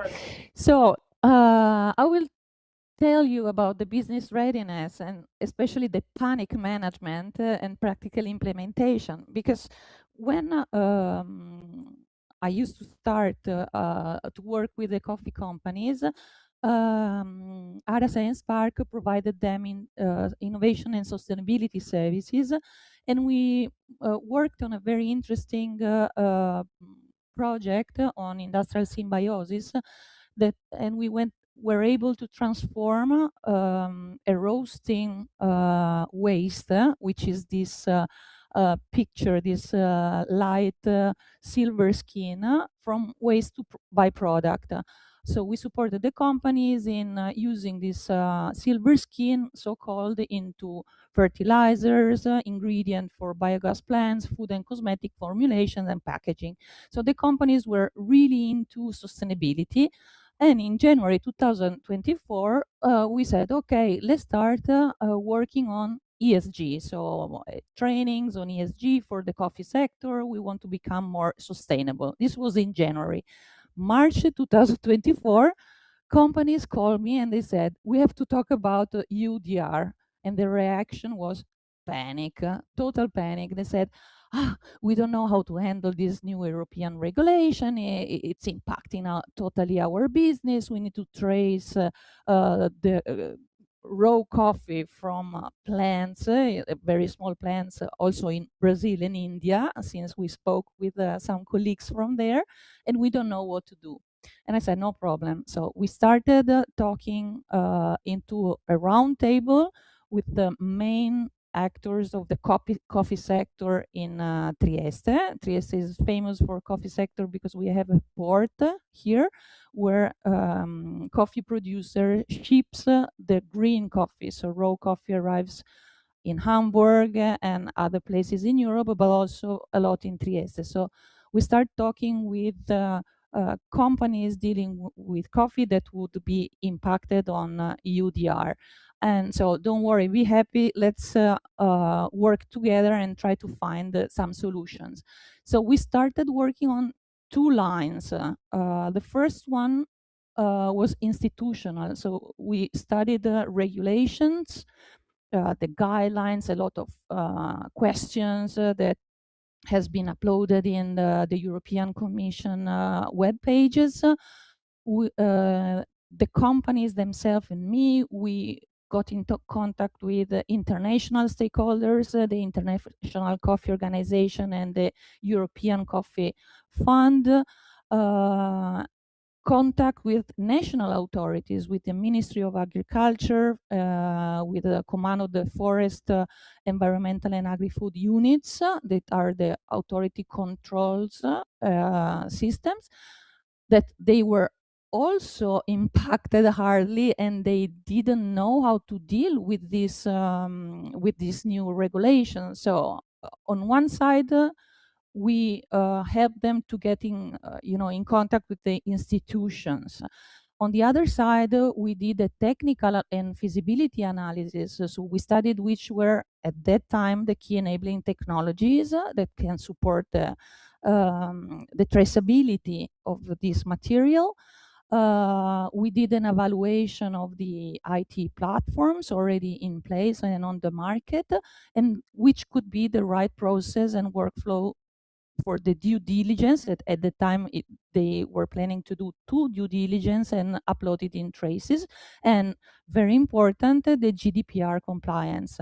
At the beginning we checked also IT platforms that were out of EU, so they were not compliant on our privacy and data management regulation, which was pretty scary for SMEs in Europe.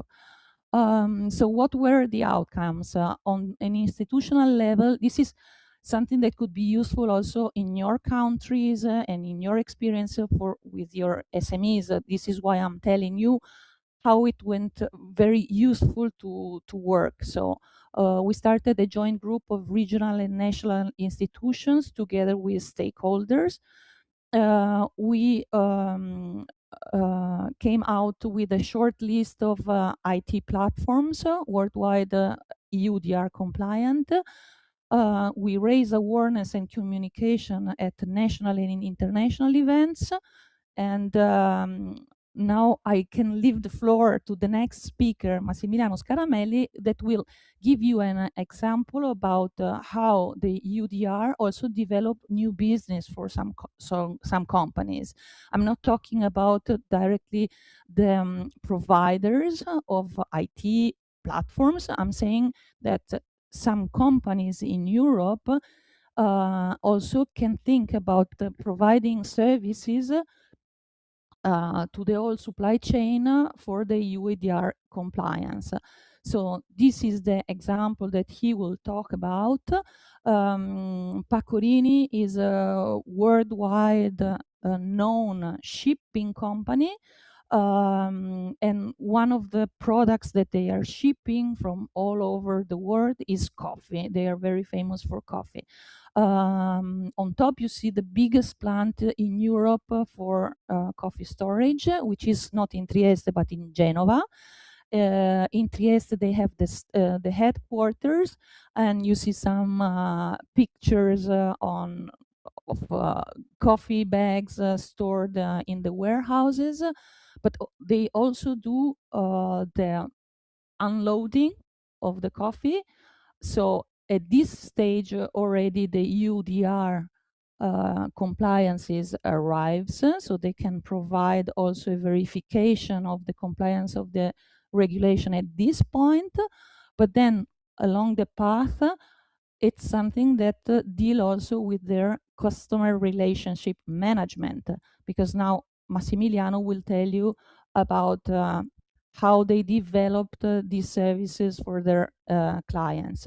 Why I invited him? Because together with some other actors and companies in Trieste, he was one of the most collaborative person I found, and was very supportive. He was participating in all coffee meetings all over Europe, and communicating a lot with the European Commission, and giving back his feedbacks to our group. And we, as a EN partner, we spread the information also at the European level, and this was very useful, I think, in my opinion, for many coffee companies in Italy and abroad. So, Massimiliano, the floor is yours. The microphone is yours. Thank you very much. And thank you again for your very useful collaboration. Okay, let me share my screen. Let's see if it works. Does it work? Can you see? Okay, lovely. So thank you very much for the opportunity. I will try to give you a feeling of what is EUDR in Europe, how do we see this regulation, this new regulation, and specifically on Italian market, since I am based in Trieste and I'm taking care of Italian market specifically. First of all, I want to talk about the cost of coffee, because nowadays the coffee prices are increased a lot since in the last 6 years. There are some big economic reason for that. The wars which are going on around the world, the Suez Canal disruption, and the duties as well plays a role into the cost of coffee. And basically, the big traders which are dealing with the biggest selling in Europe, they prefer to keep the coffee at origin than shipping it out and bringing into Europe. So we were already squeezed on a coffee price, and the availability of green coffee in Europe was already low compared to the past. On top of that, Europe has put EUDR regulation, and that creates an additional burden on coffee market. Some trader reach up to $100 per metric tons more in the cost of coffee. And of course, they had to do this increase on the coffee price because they have to pay additional, implementation tasks, as we see in origin country. And that is, of course, the biggest part of the implementation which need to take place. So I am working in Pecorini. Pecorini is one of the biggest logistic operator. If we consider the independent logistic operator, we are probably the biggest. And Pecorini is present in Brazil, in Vietnam, and also in Europe, but in USA and Canada as well. We are dealing both with the soft commodities and hard commodities. Why I'm telling you this? Because Pecorini, being a logistic operator, is in a certain way in the middle of the logistic process. So we take care of the coffee arriving in Europe from the moment it leaves India, from the moment it leave Brazil, from the moment it leave Vietnam. So we take care of monitoring the incoming traffic into Europe. And because of that, we are deeply involved, not just on the logistics, so vessel transportation and unloading of coffee and stuff like that, but also in the documentation. Because of this central role that we have, our clients, in Italy specifically, we do have 300 active clients, 40, 50 big traders, and 250 rosters. The rosters can be very big one, like Lavazza, worldwide name, or a very, very small local roster that buys 100 bags in 1 year. So it's a very fragmented market, and most of these clients were asking for help to Pacorini. They ask us, hey guys, please help us in understanding EUDR. It was not easy because the law, as you know, has been changed several times during the last years. Probably who wrote the law in the very beginning did not touch base with the industry association.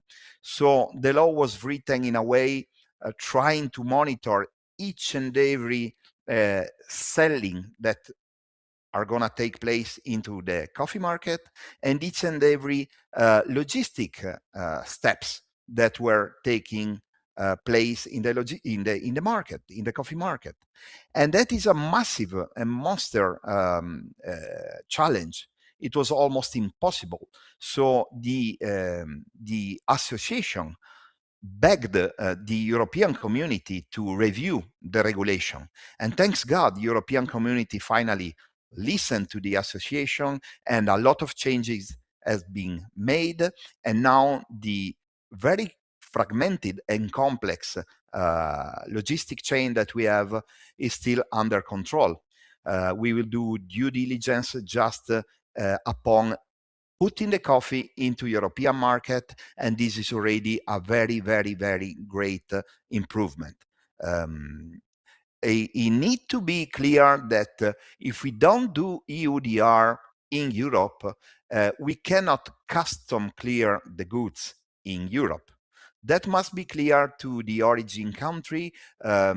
It's important to realize that is mandatory to have coffee EUDR aligned. Otherwise, we cannot custom clear. That means we cannot roast that coffee. We cannot use that coffee in Europe. It is important also to say that EUDR coffee is already arriving in Europe since 2024, because the big traders were already ready and compliant in the very beginning. The volume were small, now the volume is much bigger, and the implementation phase, it's much better than it was before. Let me say that the instability of the law created big problems also in the large-scale retailer. The large-scale retailer were ready to take care of due diligence, but suddenly the law has changed and their role has changed. So some of these large-scale retailers, which spend a lot of money and get ready for EUDR, they stopped all the cost and all the procedure and stuff like that, because it's going to be the importer taking care of the EUDR and due diligence. And the larger scale retailer is not always the importer.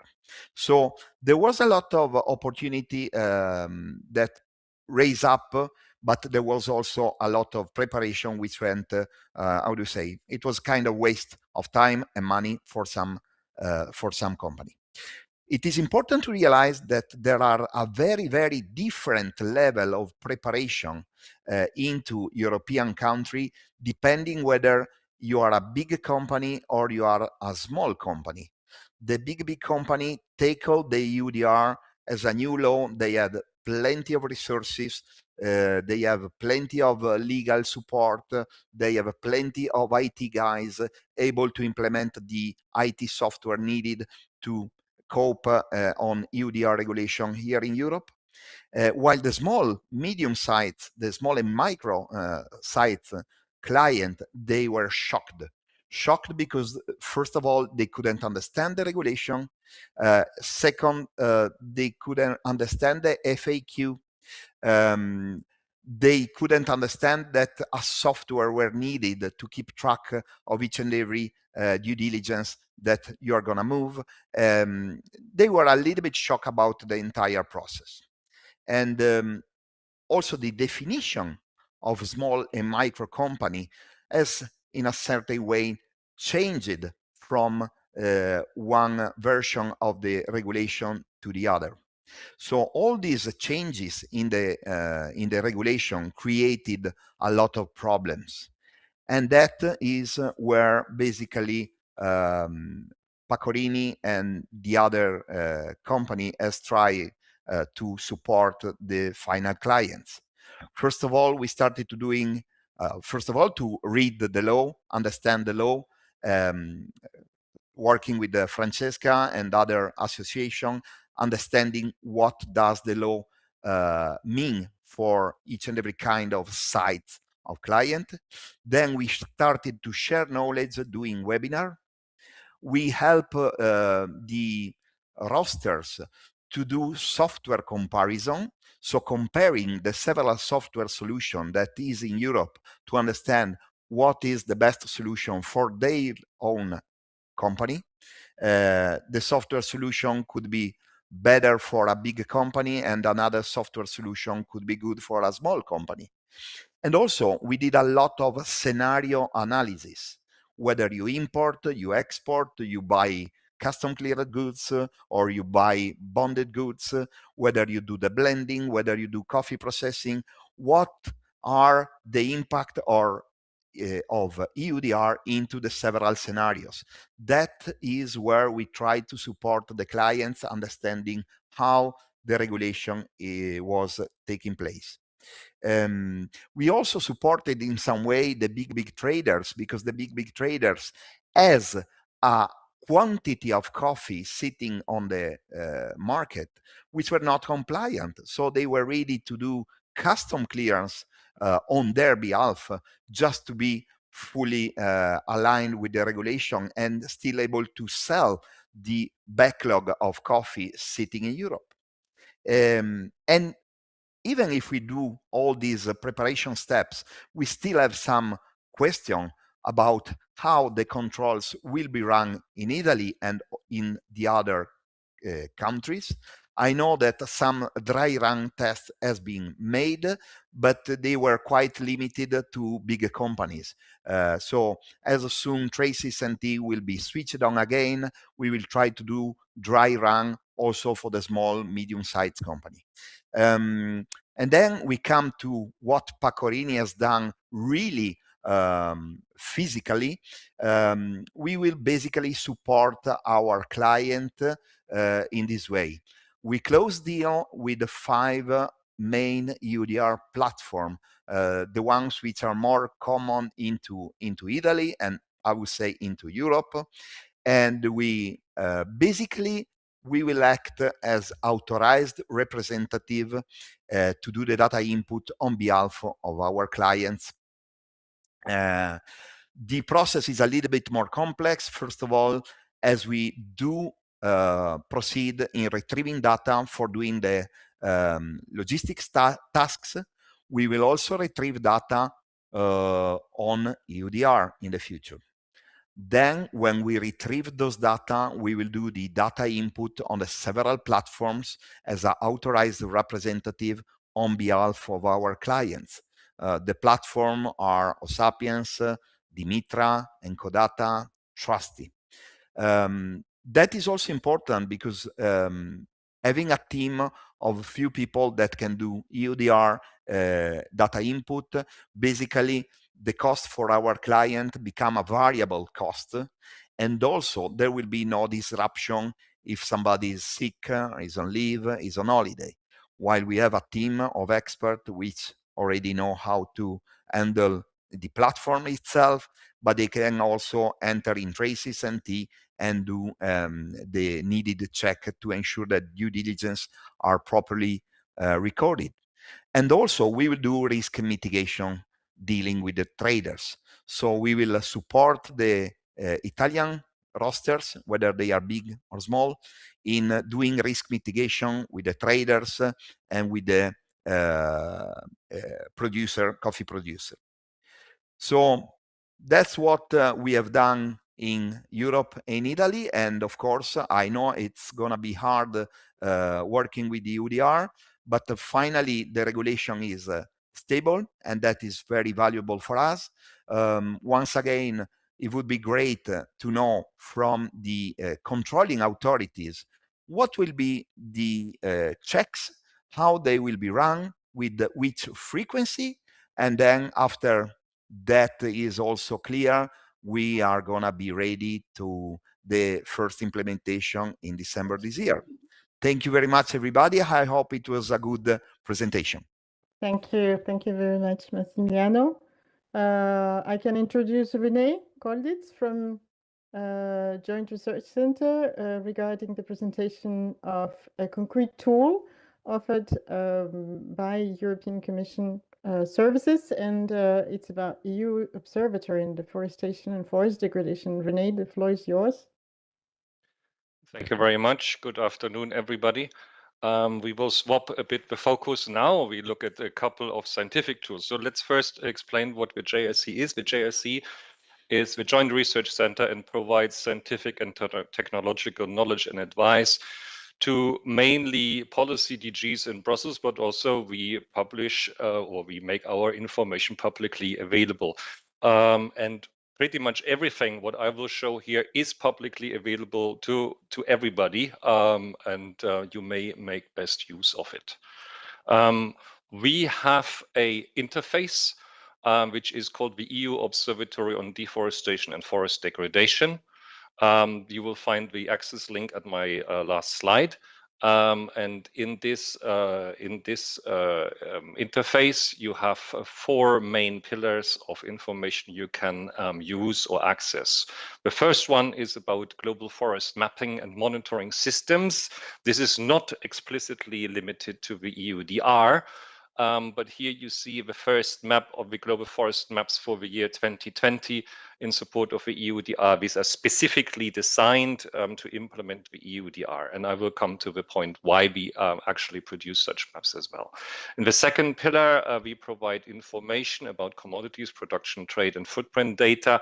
So these are economic data from the FAO, from UN Comtrade. We visualize these data, and I will also go on a couple of details and illustrate the uses for the EUDR from these data. Thirdly, the interface also provides information on global land use and carbon fluxes, which is important, for instance, for discussions under the IPCC, but not subject here. And fourthly, we provide several tools which the users may also use. And the last one, the impact tool, actually has an interface which is specifically designed for EUDR implementation to check geospatial data against maps. We produce a global forest cover map for the year 2020. If you know the EUDR well, this is the cutoff date. And why is a map valuable? Not mandatory, but valuable is because the operator needs to provide the geolocation of the sourcing area as a point or polygon with X and Y information. Therefore, under the risk assessment or also for competent authorities for the checks, it could be useful to check these geolocation against a map, for instance, our map or other maps. Now, you may ask yourself, what's the challenge here? So probably everybody has opened at some point Google Maps and turned on the satellite viewer, zoomed in a bit, and you see nicely all trees. This is very, very, very nice. However, the point is that under the definition of what a forest is in the EUDR, not every tree is a forest, and not all forest land has trees standing on it. And this is exactly the challenge we are facing when identifying forest land use, yes or no. So what you see here on the right-hand side is first a a map, a very good map of high quality provided by the European Space Agency for the year 2020, showing tree cover. So every tree is mapped here, and the dark tones is with the tree cover in the Borneo Island of Indonesia. And what you see on the right-hand side is then a derivative of this product where we identify which trees are forests. And only the darker green colors are forest. And what you see in purple, well, rosaish, these are also trees, but they are not forest because they are palm oil plantations. And therefore, they fall out of the scope of a forest definition under the EUDR. And this has to be disentangled, this kind of information. This is the challenge we face. To this end, we have developed the Global Forest Cover Map for the year 2020. We only map 2020, and we have now, end of last year, issued the third version of this map. We will issue a fourth version of the map for the year 2020 by the end of this year again. The forest area globally, what we map is 4,164 million hectares. And this is, area-wise speaking, spot on with what the Forest Resources Assessment of the Food and Agriculture Organization maps as forest area globally, coming from a completely different data source. The overall map accuracy is almost 93%, and then we have the error of omission and commission of forest, so the over-underestimation of forest area. If you are not familiar with such statistics, any map which has reached an accuracy level of 80 to 85% from remote sensing sources is considered good to be excellent. So we are well above this level. However, we only map here forest, non-forest. So when you open the map, you see two classes, forest and non-forest, and nothing else. There's nothing in between. The map has a spatial resolution of 10 meters, and we retain areas of forest or non-forest, which are at least half a hectare in size to meet the forest definition of a regulation and also agreed under the FAO Forest Resources Assessment guidelines or definitions. To generate this map, we use a bunch of, so like 45 data layers to map forests. We don't map the forest directly from the satellite images, but we leverage on existing layers which indicate forest presence or absence and produce such a map in a globally and harmonized way. So we don't use individual country data. We always use global data layers. Now to zoom in and illustrate a bit what we see here. For instance, we see here on the top left a situation where we have unstocked forest. So an area which is under forest land use but has currently no trees standing on it. Yet the land use is forest under the definition of the law and therefore needs to be mapped. At the left-hand side bottom part, you see a situation of a dry forest. So this is my favorite area because it's extremely challenging to map this kind of landscape, what a forest is and what is not a forest, because the trees are low, the trees are very, very open. They have for a large part of a year no leaves on it, so it's quite difficult to identify this, and we do our best effort to map these areas. And then we also map out, so we identify this as non-forest areas under shifting cultivation or agroforestry systems. So these are the really challenging situations. So for instance, coffee grown under trees. This is an area which is not forest, and therefore it has to be identified as non-forest or as white in this case. In addition to the Global Forest Cover Map, we also provide a global map on forest types. This is a very new product. And this is relevant when we go deeper in the EUDR and we do not only look at the deforestation, but also at the component of forest degradation. Forest degradation has a quite complex definition under the EUDR because it is a conversion between different forest types. So to this end, for the year 2020, as a starting point of the exercise under the EUDR, we identify the three critical forest types based on the extent of a forest area mapped in the global forest cover extent, which are naturally regenerated forest, primary forests, or planted and plantation forests. And then certain conversions between these different forest types identify areas of forest degradation, which concerns then the wood commodity. This is much more challenging to do, and it stands on thinner data, on much less data, because there are simply less data available which provide this kind of information. And we are the first group to publish such a global map. Now, the role of the two maps in the context of the EUDR needs to be stressed. The law doesn't prescribe a use of a map. So our map, not any or likewise not any other map, is mandatory to be used. The legal text is not prescriptive in which kind of information has to be used. It is also not exclusive, which means any other map, local maps, national maps, other regional maps, have at least equal standing. We produce a global layer because we want to have a globally harmonized view on this. But other existing national maps, hopefully accessible in general to the public, have an at least equal standing. We would always recommend to use also these national maps, because then the accuracy level by the national maps is ensured at the national level. When it comes to checks by competent authorities, because this topic came up, it is then, of course, advised to go to the stand level, basically, and analyze satellite images. And finally, conclusions which one may draw by overlaying the geometry, so the point or polygon indications with a map, are not legally binding.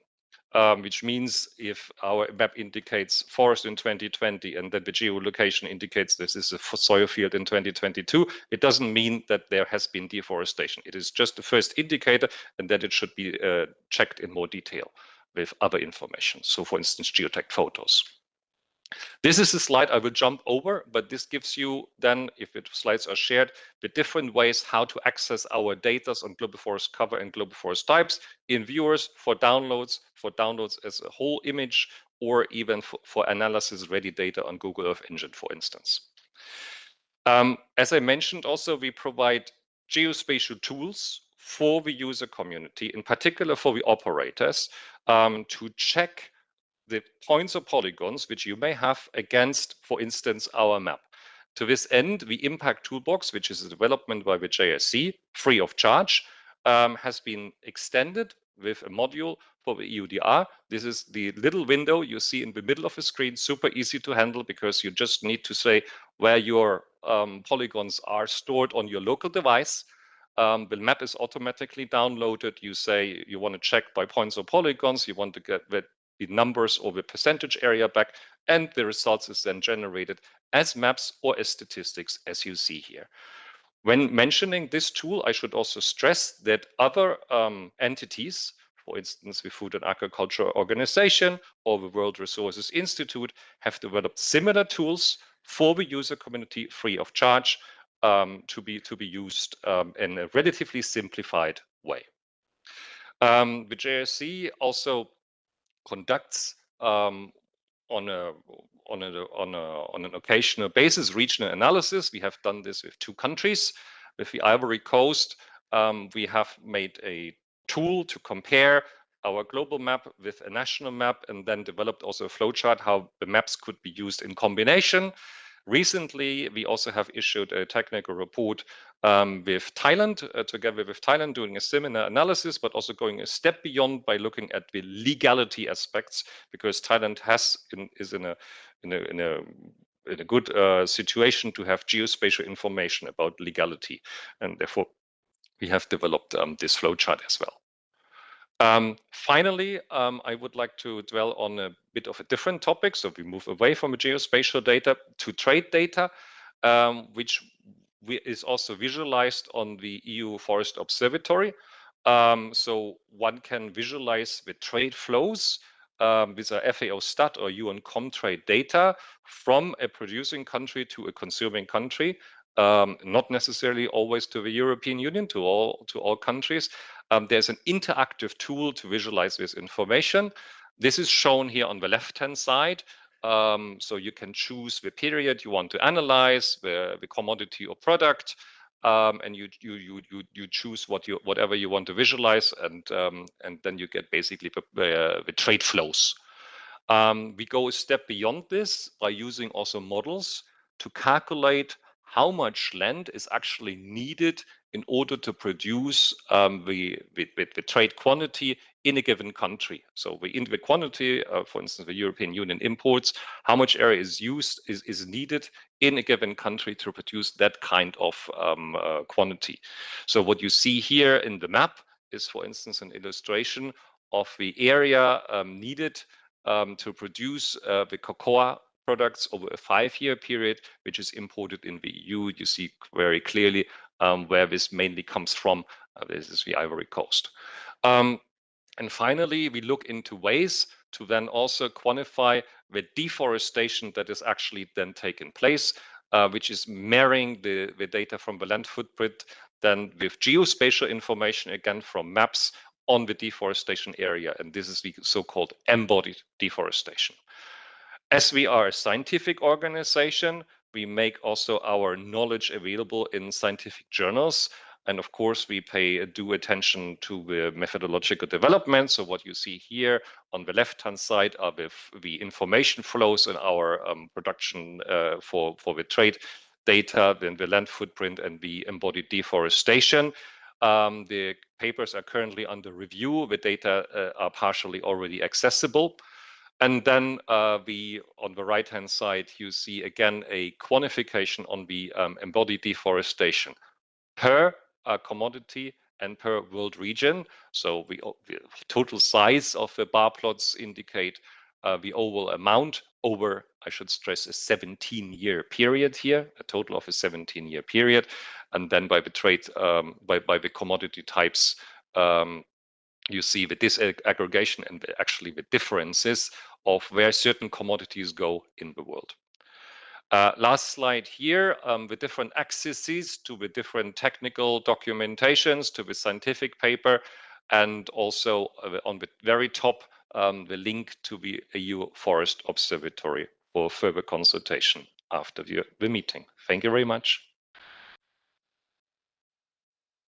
Thank you very much, René, for this presentation of the concrete tools that are available publicly and free of charge to our companies.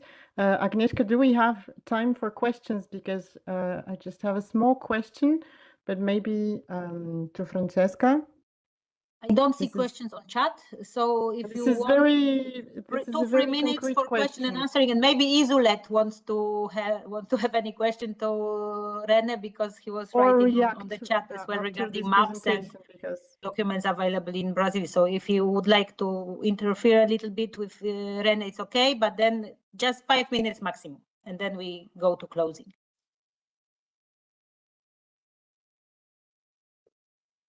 Izulet, no, you are not into discussion. Okay. No, I just it was not necessary, just to reinforce that we have some systems that I've mentioned on my presentation that can be also put together on the perspective of EUDR, and to complete this view of our last presentation from René.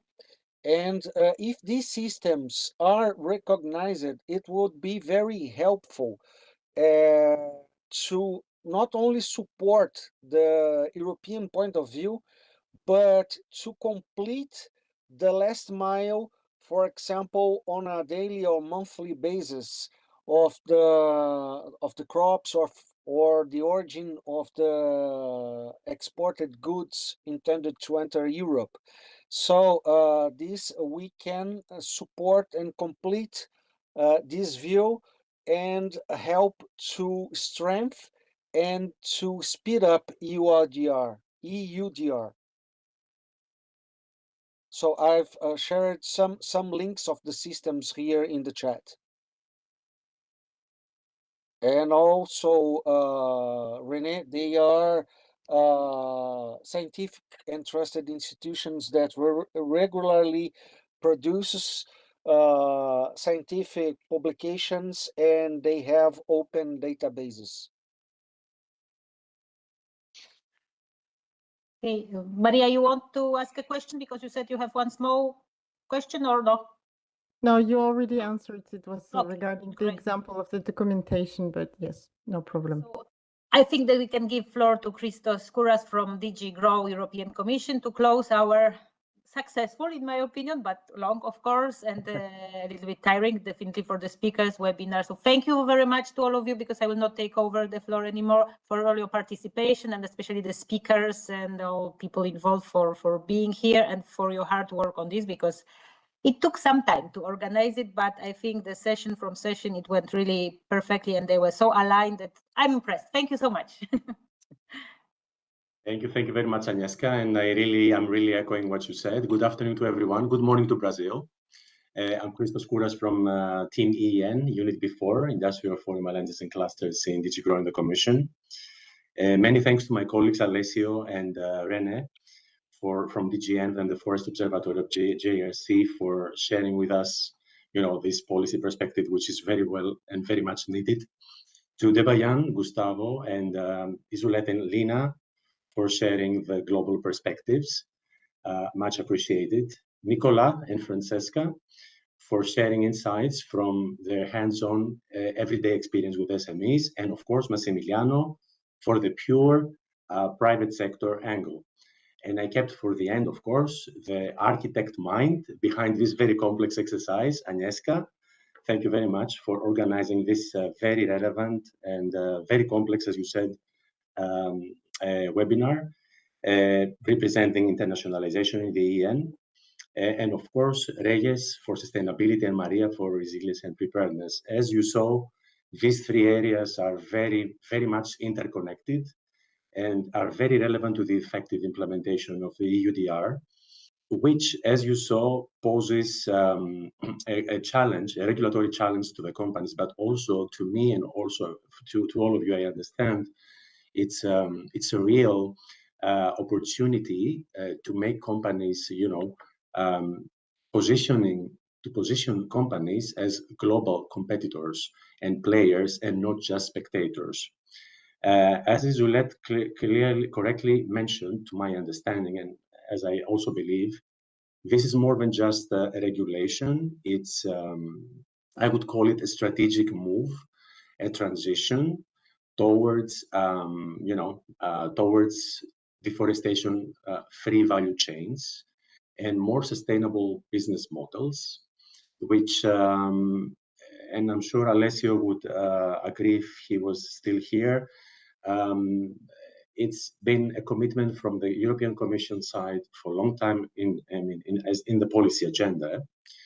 I would say also that this discussion, to me, highlighted clearly the importance of coordination and shared responsibility across the Commission, member states, SMEs, intermediaries, of everyone to actively contribute to this implementation. And closing, I would not be able to close without highlighting the importance of the EN as a very strategic player in all this process, because it's what the EN does. It's a trusted intermediary between policy and companies. It manages to translate very complex initiatives and legislation like this one into practical guidance for SMEs, while at the same time it manages to feed policy shaping with, direct feedback from the ground from the companies. This is very, very important. And I close here because we took a lot of time from the audience. I think with a quite positive, let's say, message from my side, that despite the overall global challenges that we have, I think we are at a moment where we have very strong momentum towards a more rules-based global system again, with shared responsibilities, with clear rules and reliable partners. Thank you very much. Agnieszka, the floor back to you to close the webinar, and thank you so much for everything.